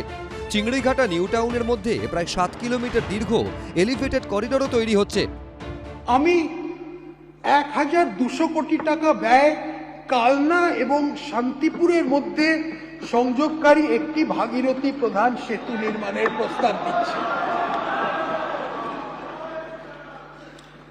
আমি প্রায় 900 কোটি টাকা ব্যয় করে একটা 7.41 কিলোমিটার দীর্ঘ Chingrighata two new town elevated corridor করার প্রস্তাব দিচ্ছি। আনুমানিক 1,850 কোটি টাকা প্রকল্প ব্যয় হলে হুগলি জেলার ডানকুনি জাংশন ও মগরার মধ্যে একটি কৌশলগত রোড করিডোর প্রকল্প গড়ে তোলা হবে। ভাগীরথীর ওপর কালনা ও শান্তিপুরের সংযোগকারী সেতুর প্রস্তাবে খুশি কালনাবাসী। এই ব্রিজটা হয়ে গেলে আমাদের শান্তিপুর এবং কালনার যে যোগাযোগ ব্যবস্থাটা অনেক উন্নত হবে। 34 নম্বরে ডাইরেক্ট ওখান থেকে মিশবে এবং এই ব্রিজ দিয়ে সাধারণ পরিবহনগুলো সমস্ত কিছু যাতায়াত করতে পারবে। ফলে আমাদের কালনার অনেক উন্নতি হবে। ময়ূরাক্ষী নদীর ওপর সেতু তৈরির প্রস্তাবে খুশি বীরভূমবাসী। আমাদের খুবই ভালো হবে, যানজট থেকে মুক্তি হবে। তিলফাড়াটা ভেঙে গেছিল, সেই মিহিরলাল ব্যারেজ তার আবার পুনরায় গৌরব তার ফিরে পাবে। এটা আমাদের খুবই খুশির খবর একটা সিউড়ির জন্য। কলকাতার পর এবার জেলাতেও মেট্রো প্রকল্প করা যায় কিনা তা খতিয়ে দেখার প্রস্তাব দেওয়া হয়েছে বাজেটে। দুর্গাপুর, আসানসোল ও শিলিগুড়ি, জলপাইগুড়ির মধ্যে মেট্রো সংযোগ চালু করার লক্ষ্যে প্রকল্পে সম্ভবত আমরা একটা টেকনো ইকোনমিক সার্ভে স্টাডি করার আরম্ভ করেছি। এছাড়াও পরিকাঠামো উন্নয়নে আরো একাধিক প্রস্তাব দিয়েছেন রাজ্যের অর্থমন্ত্রী। বর্তমানে হলদিয়া এবং কলকাতা বন্দর কম নাব্যতা এবং জাহাজ ওঠানামান মানে টার্ন অ্যারাউন্ড টাইম দীর্ঘসূত্রে সমস্যা ভুক্তভোগী। এই ব্যাপারে আমি পূর্ব মেদিনীপুর জেলার দাদন পাত্রবারে পাবলিক প্রাইভেট পার্টনারশিপ মডেলের মাধ্যমে একটি গভীর সমুদ্র বন্দর গড়ে তোলার প্রস্তাব রাখছি, যেখানে একটি সমন্বিত বন্দর পরিকাঠামোর মাধ্যমে পণ্য ওঠানামা, স্টোরেজ, সহায়ক শিল্প, মাল্টিমোডাল রাস্তা, রেল যোগাযোগ হবে।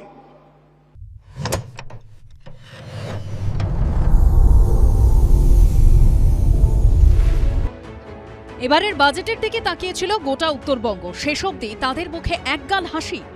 রাজ্য সরকার উত্তরবঙ্গে একটি এইমস হাসপাতাল স্থাপন করার উদ্যোগ নেবে। ভারত সরকারের সহায়তা উত্তরবঙ্গে একটি আইআইটি এবং একটি আইআইএম স্থাপন করা হবে। দীর্ঘদিনের প্রত্যাশিত এইমস থেকে ক্যান্সার হাসপাতাল, নতুন মেডিকেল কলেজ, চা শ্রমিক উন্নয়ন বোর্ড তৈরি থেকে শুরু করে আইআইটি, আইআইএম, শিলিগুড়ি, জলপাইগুড়ির মেট্রো এবং আন্তর্জাতিক মানের স্টেডিয়ামের প্রস্তাব দেওয়া হলো বাজেটে। বিজেপিকে যেমন ঢেলে ভোট দিয়েছে উত্তরবঙ্গ, তেমন রাজ্য বাজেটে উত্তরবঙ্গকে ঢেলে দিল বিজেপি সরকার।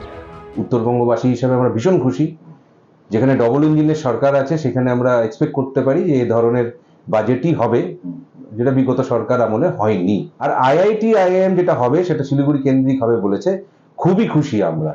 উত্তরবঙ্গের দীর্ঘদিনের প্রত্যাশা ছিল একটা এইমস। নতুন বিজেপি সরকারের বাজেটে সেই প্রস্তাব তো রাখা হলোই, সঙ্গে উত্তরবঙ্গ পেতে চলেছে একটি ক্যান্সার হাসপাতাল, দার্জিলিংয়ে হবে সুপার স্পেশালিটি হাসপাতাল, নতুন মেডিকেল কলেজ হবে আলিপুরদুয়ার, কালিম্পং, দক্ষিণ দিনাজপুরে। দার্জিলিংয়ে সুপার স্পেশালিটি হসপিটাল এবং উত্তরবঙ্গে একটি বিশিষ্ট ক্যান্সার হাসপাতাল স্থাপন করার উদ্যোগ নেবে। আলিপুরদুয়ার, কালিম্পং, দক্ষিণ দিনাজপুর ও পশ্চিম বর্ধমান জেলাতে নতুন মেডিকেল কলেজ স্থাপন করা হবে। উত্তরবঙ্গের বঞ্চনা কেটে যাওয়া শুরু হলো। উত্তরবঙ্গে এইমস হচ্ছে, আইআইএম হচ্ছে। উত্তরবঙ্গ বরাবরই বিজেপির শক্ত ঘাঁটি। এবারের বিধানসভা নির্বাচনে তা আরও একবার পরিষ্কার হয়ে গেছে। উত্তরবঙ্গের ৮ জেলার ৫৪টি বিধানসভা কেন্দ্রের মধ্যে ৪০টাই নিজেদের দখলে রেখেছে বিজেপি। এবারের বাজেটে সেই উত্তরবঙ্গবাসীকে উজাড় করে দিল বিজেপি সরকার। উত্তরবঙ্গ পেতে চলেছে বেশ কয়েকটি নতুন পুরসভা, আলিপুরদুয়ারের জয়গাঁ, শিলিগুড়ি মহকুমার শিব মন্দির, মালদার গাজল, চাঁচল, উত্তর দিনাজপুরের টুঙ্গি দিঘি। উত্তরবঙ্গে এইমস, আইআইএম, আইআইটির কথা উল্লেখ করা হয়েছে, বলে আর শেষ করা যাবে না। সময় দিন, সাহায্য করুন, সহযোগিতা করুন। আর সোশ্যাল মিডিয়াতে যত সমালোচনা করবেন তত কাজের গতি বাড়বে। উত্তরবঙ্গ মানেই চা। ভোটের প্রচারে এসে প্রধানমন্ত্রী নরেন্দ্র মোদীও যে চা শিল্পের উন্নয়ন নিয়ে বারবার বার্তা দিয়ে গেছেন, এবার রাজ্য বাজেটেও তার ছাপ থাকলো। চা শ্রমিকদের কল্যাণমূলক প্রকল্প তত্ত্বাবধানের জন্য তৈরি হবে চা শ্রমিক উন্নয়ন বোর্ড। চা বাগানের ভেতরের রাস্তা ও পরিকাঠামো উন্নত করা হবে। শিলিগুড়িতে তৈরি হবে কমন টি প্রসেসিং সেন্টার। শ্যামাপ্রসাদ মুখোপাধ্যায় বন্দরের যৌথ প্রচেষ্টায় তৈরি হবে টি প্রসেসিং জোন। আমি একটি চা শ্রমিক ইউনিয়ন বোর্ড, টি ওয়ার্কার্স ডেভেলপমেন্ট বোর্ড প্রতিষ্ঠার প্রস্তাব করছি। এই বোর্ডটি চা বাগান শ্রমিকের বিভিন্ন কল্যাণমূলক প্রকল্প তত্ত্বাবধান করবে। রাজ্য সরকার ভারত সরকারের সাহায্যে পিএম চা শ্রমিক প্রোৎসাহন যোজনা চালু করবে। Preserve cultural heritage in the tea garden areas. I propose to reduce the quantum of land that tea gardens can commercially utilize for tea tourism and other business to 15%. উত্তরবঙ্গের কাছে তো এবারের বাজেট চাঁদের পাহাড়। সব পেয়েছি রাসন। এতদিন ধরে আমরা বলতাম উত্তরবঙ্গের নাম কোথায়, আমি যে অঞ্চলের প্রতিনিধিত্ব করি শিলিগুড়ি কোথায়, প্রত্যেকদিন বাজেটের মধ্যে খুঁজতাম কোথায় কোথায় আছে, আর এবার ছেয়ে আছে। ইতিমধ্যেই শিলিগুড়ি থেকে দিল্লি পর্যন্ত হাই স্পিড রেল করিডোর পরিকল্পনার ঘোষণা করেছেন রেলমন্ত্রী। আর রাজ্য বাজেটে প্রস্তাব রাখা হলো শিলিগুড়ি জলপাইগুড়ির মধ্যে মেট্রো সংযোগ চালু করার লক্ষ্যে প্রকল্পের সম্ভাবনা যাচাই করতে টেকনো ইকোনমিক স্টাডি করা হবে। কেন্দ্রীয় সরকারের উড়ান প্রকল্পে বিমানবন্দর তৈরি হবে বালুরঘাট ও মালদায়। কোচবিহার বিমানবন্দরের সম্প্রসারণ করা হবে। মেট্রোর জন্যই কিন্তু কলকাতা সারাউন্ডিং ও এলাকাগুলো এত উন্নত। আজকে যদি নর্থ বেঙ্গলবাসী এই ফেসিলিটিটা পায় তাহলে তো নর্থ বেঙ্গলবাসীর জন্য একটা বিরাট পাওনা। আর এটা যদি হয় তাহলে ব্যবসা নর্থ বেঙ্গলে মানে অনেক এগিয়ে যাবে। জলপাইগুড়ি শিলিগুড়ির যা ডেভেলপড হবে সেটা অকল্পনীয়। কর্মসংস্থান, ভাতা, পরিকাঠামো, শিক্ষা, স্বাস্থ্য, শিল্প, বাজেটের নানা দিক, সমাজের নানা শ্রেণীকে ছুঁয়ে গেল রাজ্য বাজেট। বৃহৎ শিল্প বিনিয়োগ সহজ করতে 100 কোটি টাকা ও তার বেশি প্রস্তাবিত বিনিয়োগের ক্ষেত্রে জেলা পরিষদ ও পঞ্চায়েত সমিতি থেকে আলাদা করে বিল্ডিং প্ল্যান অনুমোদন, ট্রেড লাইসেন্স ও অন্যান্য প্রাসঙ্গিক অনুমতি নেবার ক্ষেত্রে ছাড় দেওয়া হবে। শিক্ষা, স্বাস্থ্য, চাকরি সহ নানা বিষয়ের পাশাপাশি মন্দির উন্নয়নেও মন দিলেন অর্থমন্ত্রী। বেঙ্গল শক্তিপীঠ সার্কিট, চৈতন্য মহাপ্রভু তীর্থযাত্রা সার্কিটের মতো একের পর এক বড় ঘোষণা করলেন তিনি। একটি বেঙ্গল শক্তিপীঠ সার্কিট গড়ে তোলার উদ্যোগ নেওয়া হবে। একটা প্রধান জেলা শহরকে কেন্দ্র করে একাধিক মন্দিরকে সংযুক্ত করে উপযুক্ত পর্যটন কর্মসূচি তৈরি হবে, যা ভ্রামরী দেবী, নন্দিকেশ্বরী, তারাপীঠ, বক্রেশ্বর, ফুল্লরা এবং কঙ্কালতরা মন্দিরকে অন্তর্ভুক্ত করবে। শ্রী শ্রী চৈতন্য মহাপ্রভু সামাজিক ধর্মীয় চিন্তাভাবনার প্রতি শ্রদ্ধাঞ্জলি হিসেবে চৈতন্য মহাপ্রভু তীর্থযাত্রা সার্কিট আমাদের গড়ে তোলার উদ্যোগ নেওয়া হবে। বীরভূমে মোট 5টি সতীপীঠ রয়েছে। বাজেটে শক্তিপীঠ সার্কিটের ঘোষণা শুনে উচ্ছ্বসিত সেখানকার মানুষ। এটা তো ভীষণ ভালো খবর বীরভূমের পক্ষে, কারণ বীরভূম জেলা একটা অন্যতম পীঠস্থান, আপনারা সবাই জানেন। সেখানে 5টি পীঠস্থান নিয়ে আমাদের যে সার্কিটটা হবে সেটা বীরভূমবাসী হিসাবে আমরা দারুণ গর্ববোধ করছি এই মুহূর্তে অন্তত।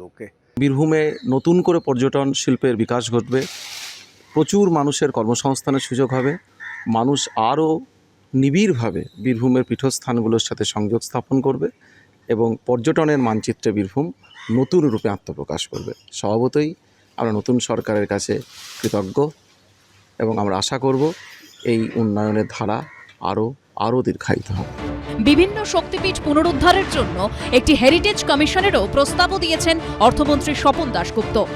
রাজ্যে কালীঘাট ও তারাপীঠের বিখ্যাত কালী মন্দির, জোড়াসাঁকো ঠাকুরবাড়ি, মদনমোহন মন্দির, জল্পেশ মন্দির, ঠাকুরনগর ঠাকুরবাড়ি, মা কল্যাণেশ্বরী, তারকেশ্বর, কঙ্কালীতলা, কিরিটেশ্বরী, কোন্নগর এবং বিভিন্ন শক্তিপীঠের মধ্যে ঐতিহ্য বহনকারী স্থানগুলোর পুনরুদ্ধারের জন্য আমি একটি সর্বাঙ্গীন পরিকল্পনা প্রস্তুত করে হেরিটেজ কমিশন পুনর্গঠনের প্রস্তাব রাখছি।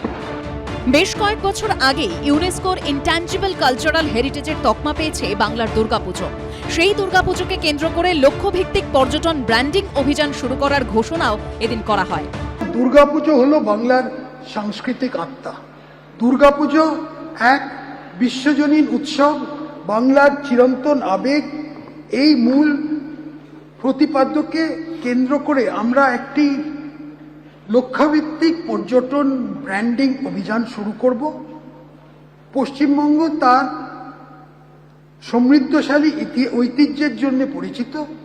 এইসব ঐতিহ্যবাহী স্থানগুলো সংরক্ষণ ও তার প্রসার ঘটানো অত্যন্ত প্রয়োজন। শিক্ষা প্রতিষ্ঠান, হাসপাতাল, ধর্মীয় প্রতিষ্ঠানের কাছাকাছি মদের দোকান নিয়েও বড় সিদ্ধান্তের ঘোষণা করা হয়েছে বাজেটে। এখন থেকে কোনো শিক্ষা প্রতিষ্ঠান, হাসপাতাল ও ধর্মীয় স্থানে 1 কিলোমিটারের মধ্যে কোনো মদের দোকানের লাইসেন্স দেওয়া হবে না।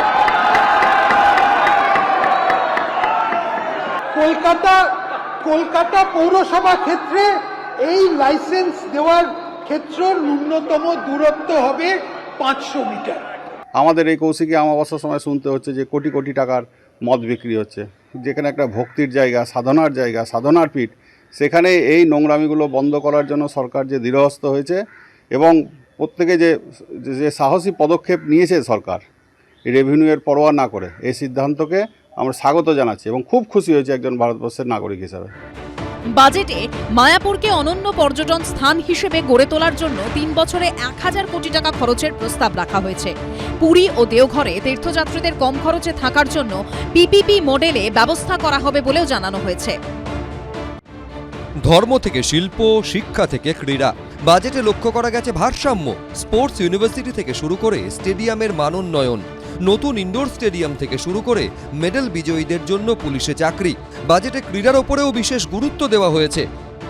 যে সকল স্পোর্টস ক্লাব জাতীয় স্তরে ক্রীড়া প্রতিযোগিতায় অংশগ্রহণ করবে তাদের 1 কোটি টাকা আর্থিক সহায়তা দেওয়া হবে। যুবদের আন্তর্জাতিক ক্রীড়া প্রতিযোগিতায় অংশগ্রহণ উৎসাহিত করার জন্য আমাদের সরকার মেডেল বিজয়ীদের পুরস্কৃত করতে প্রতিযোগিতার প্রকৃত অনুযায়ী তাদের ইন্সপেক্টর পদমর্যাদা দিয়ে থেকে শুরু করে ডেপুটি সুপারিনটেন্ডেন্ট অফ পুলিশ পোস্টে গ্রহণের জন্য প্রস্তাব দেবে। এই বিষয়ে একটি পলিসি তৈরি করা হচ্ছে। রাজ্যে প্রথমবার তৈরি হতে চলেছে ক্রীড়া বিশ্ববিদ্যালয়। এর জন্য রাজ্য বাজেটে বরাদ্দ করা হয়েছে 150 কোটি টাকা। যুবদের মধ্যে অ্যাথলেটিক্স, পেশাদার স্পোর্টস ট্রেনিং ও কোচিং এবং স্পোর্টস সায়েন্স কোর্স ইত্যাদি প্রসারের জন্য রাজ্য একটি নতুন স্পোর্টস ইউনিভার্সিটি স্থাপন করবে। এবার বিধানসভা ভিত্তিক ক্রীড়ার উন্নয়নে জোর দেওয়া হয়েছে রাজ্য বাজেটে। খেলো ইন্ডিয়ায় ক্রীড়া সম্প্রসারণের জন্য নেওয়া হবে একগুচ্ছ পদক্ষেপ। উত্তরবঙ্গে আন্তর্জাতিক মানের একটি স্টেডিয়াম এবং একটি ইনডোর স্টেডিয়াম তৈরির কাজ নেওয়া হবে। এর জন্য 20 কোটি টাকা বরাদ্দ করা হচ্ছে। ক্রীড়া সংস্কৃতিকে পুনর্জীবিত করতে যুবদের ব্যাপক অংশগ্রহণের মাধ্যমে রাজ্যে খেলো ইন্ডিয়া কার্যক্রম শুরু করা হবে। এই কার্যক্রমে সমস্ত বিধানসভা এলাকায় 5 কোটি টাকা ব্যয় করে মিনি ইনডোর স্টেডিয়াম স্থাপন করা হবে। একদিকে যেমন শিক্ষা, স্বাস্থ্য, ক্রীড়া, অন্যদিকে তেমনি শিল্প, কৃষি। আক্ষরিক অর্থে এ যেন বহুমুখী বাজেট। প্রতি কৃষক পরিবার পিছু বছরে অতিরিক্ত 3000 টাকার আর্থিক সহায়তা ঘোষণা করা হবে। প্রথম বাজেটে কৃষকদের জন্য একগুচ্ছ ঘোষণা করল শুভেন্দু অধিকারীর সরকার।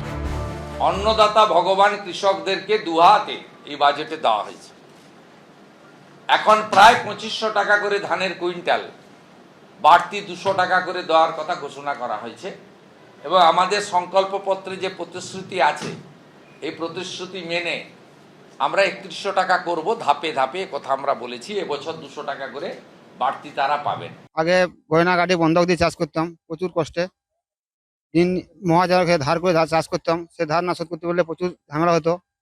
কেন্দ্র সরকার 2000 করে দিত টাকা, সেতে আমরা খুশি ছিলাম, চাষ মোটামুটি আসতো। কিন্তু আগে এখনকার যে রাজ্য সরকার এসেছে, সে রাজ্য সরকার আবার 3000 টাকা দেবো বলেছে, তাতে আমার বিরাট খুশি, চাষ করে আমরা আনন্দিত হব। ফসল বীমা তো বটেই, তারই সঙ্গে কৃষকদের দীর্ঘদিনের দাবি মেনে কোল্ড স্টোরেজের উন্নয়নের দিকেও নজর দেওয়া হলো এবারের বাজেটে। পশ্চিমবঙ্গের আলু বলয়ের বাসিন্দারা এবার ঢেলে ভোট দিয়েছে বিজেপিকে। আলু চাষিদের কথাও আলাদা করে মাথায় রাখা হলো রাজ্য বাজেটে। ডিজিটাল কিষাণ ক্রেডিট কার্ড ব্যবস্থা পশ্চিমবঙ্গে চালুর প্রস্তাব রাখছে।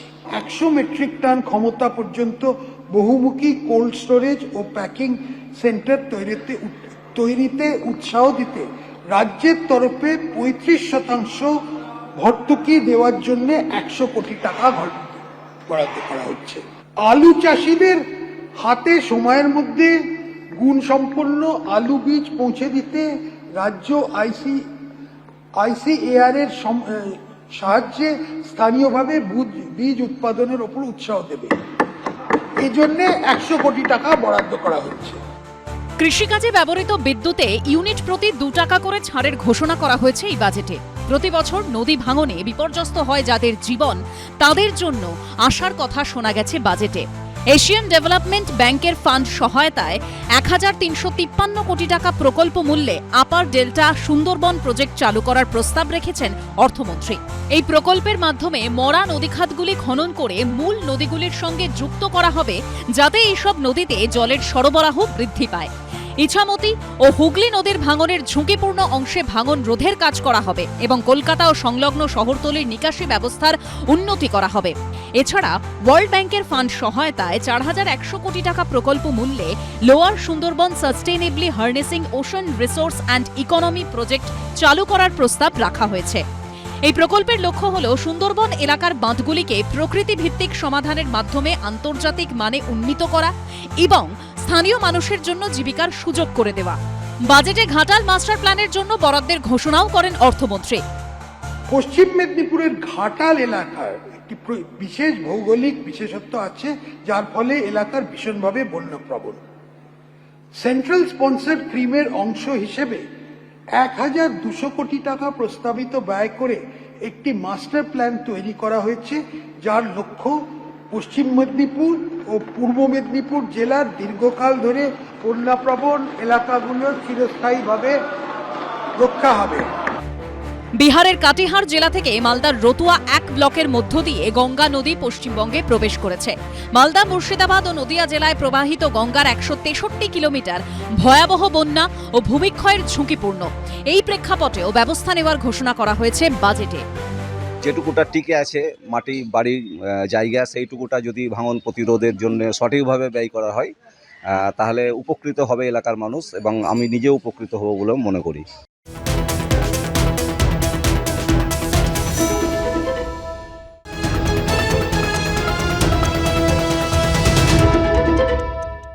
এবিপি আনন্দ, এগিয়ে থাকে, এগিয়ে রাখে।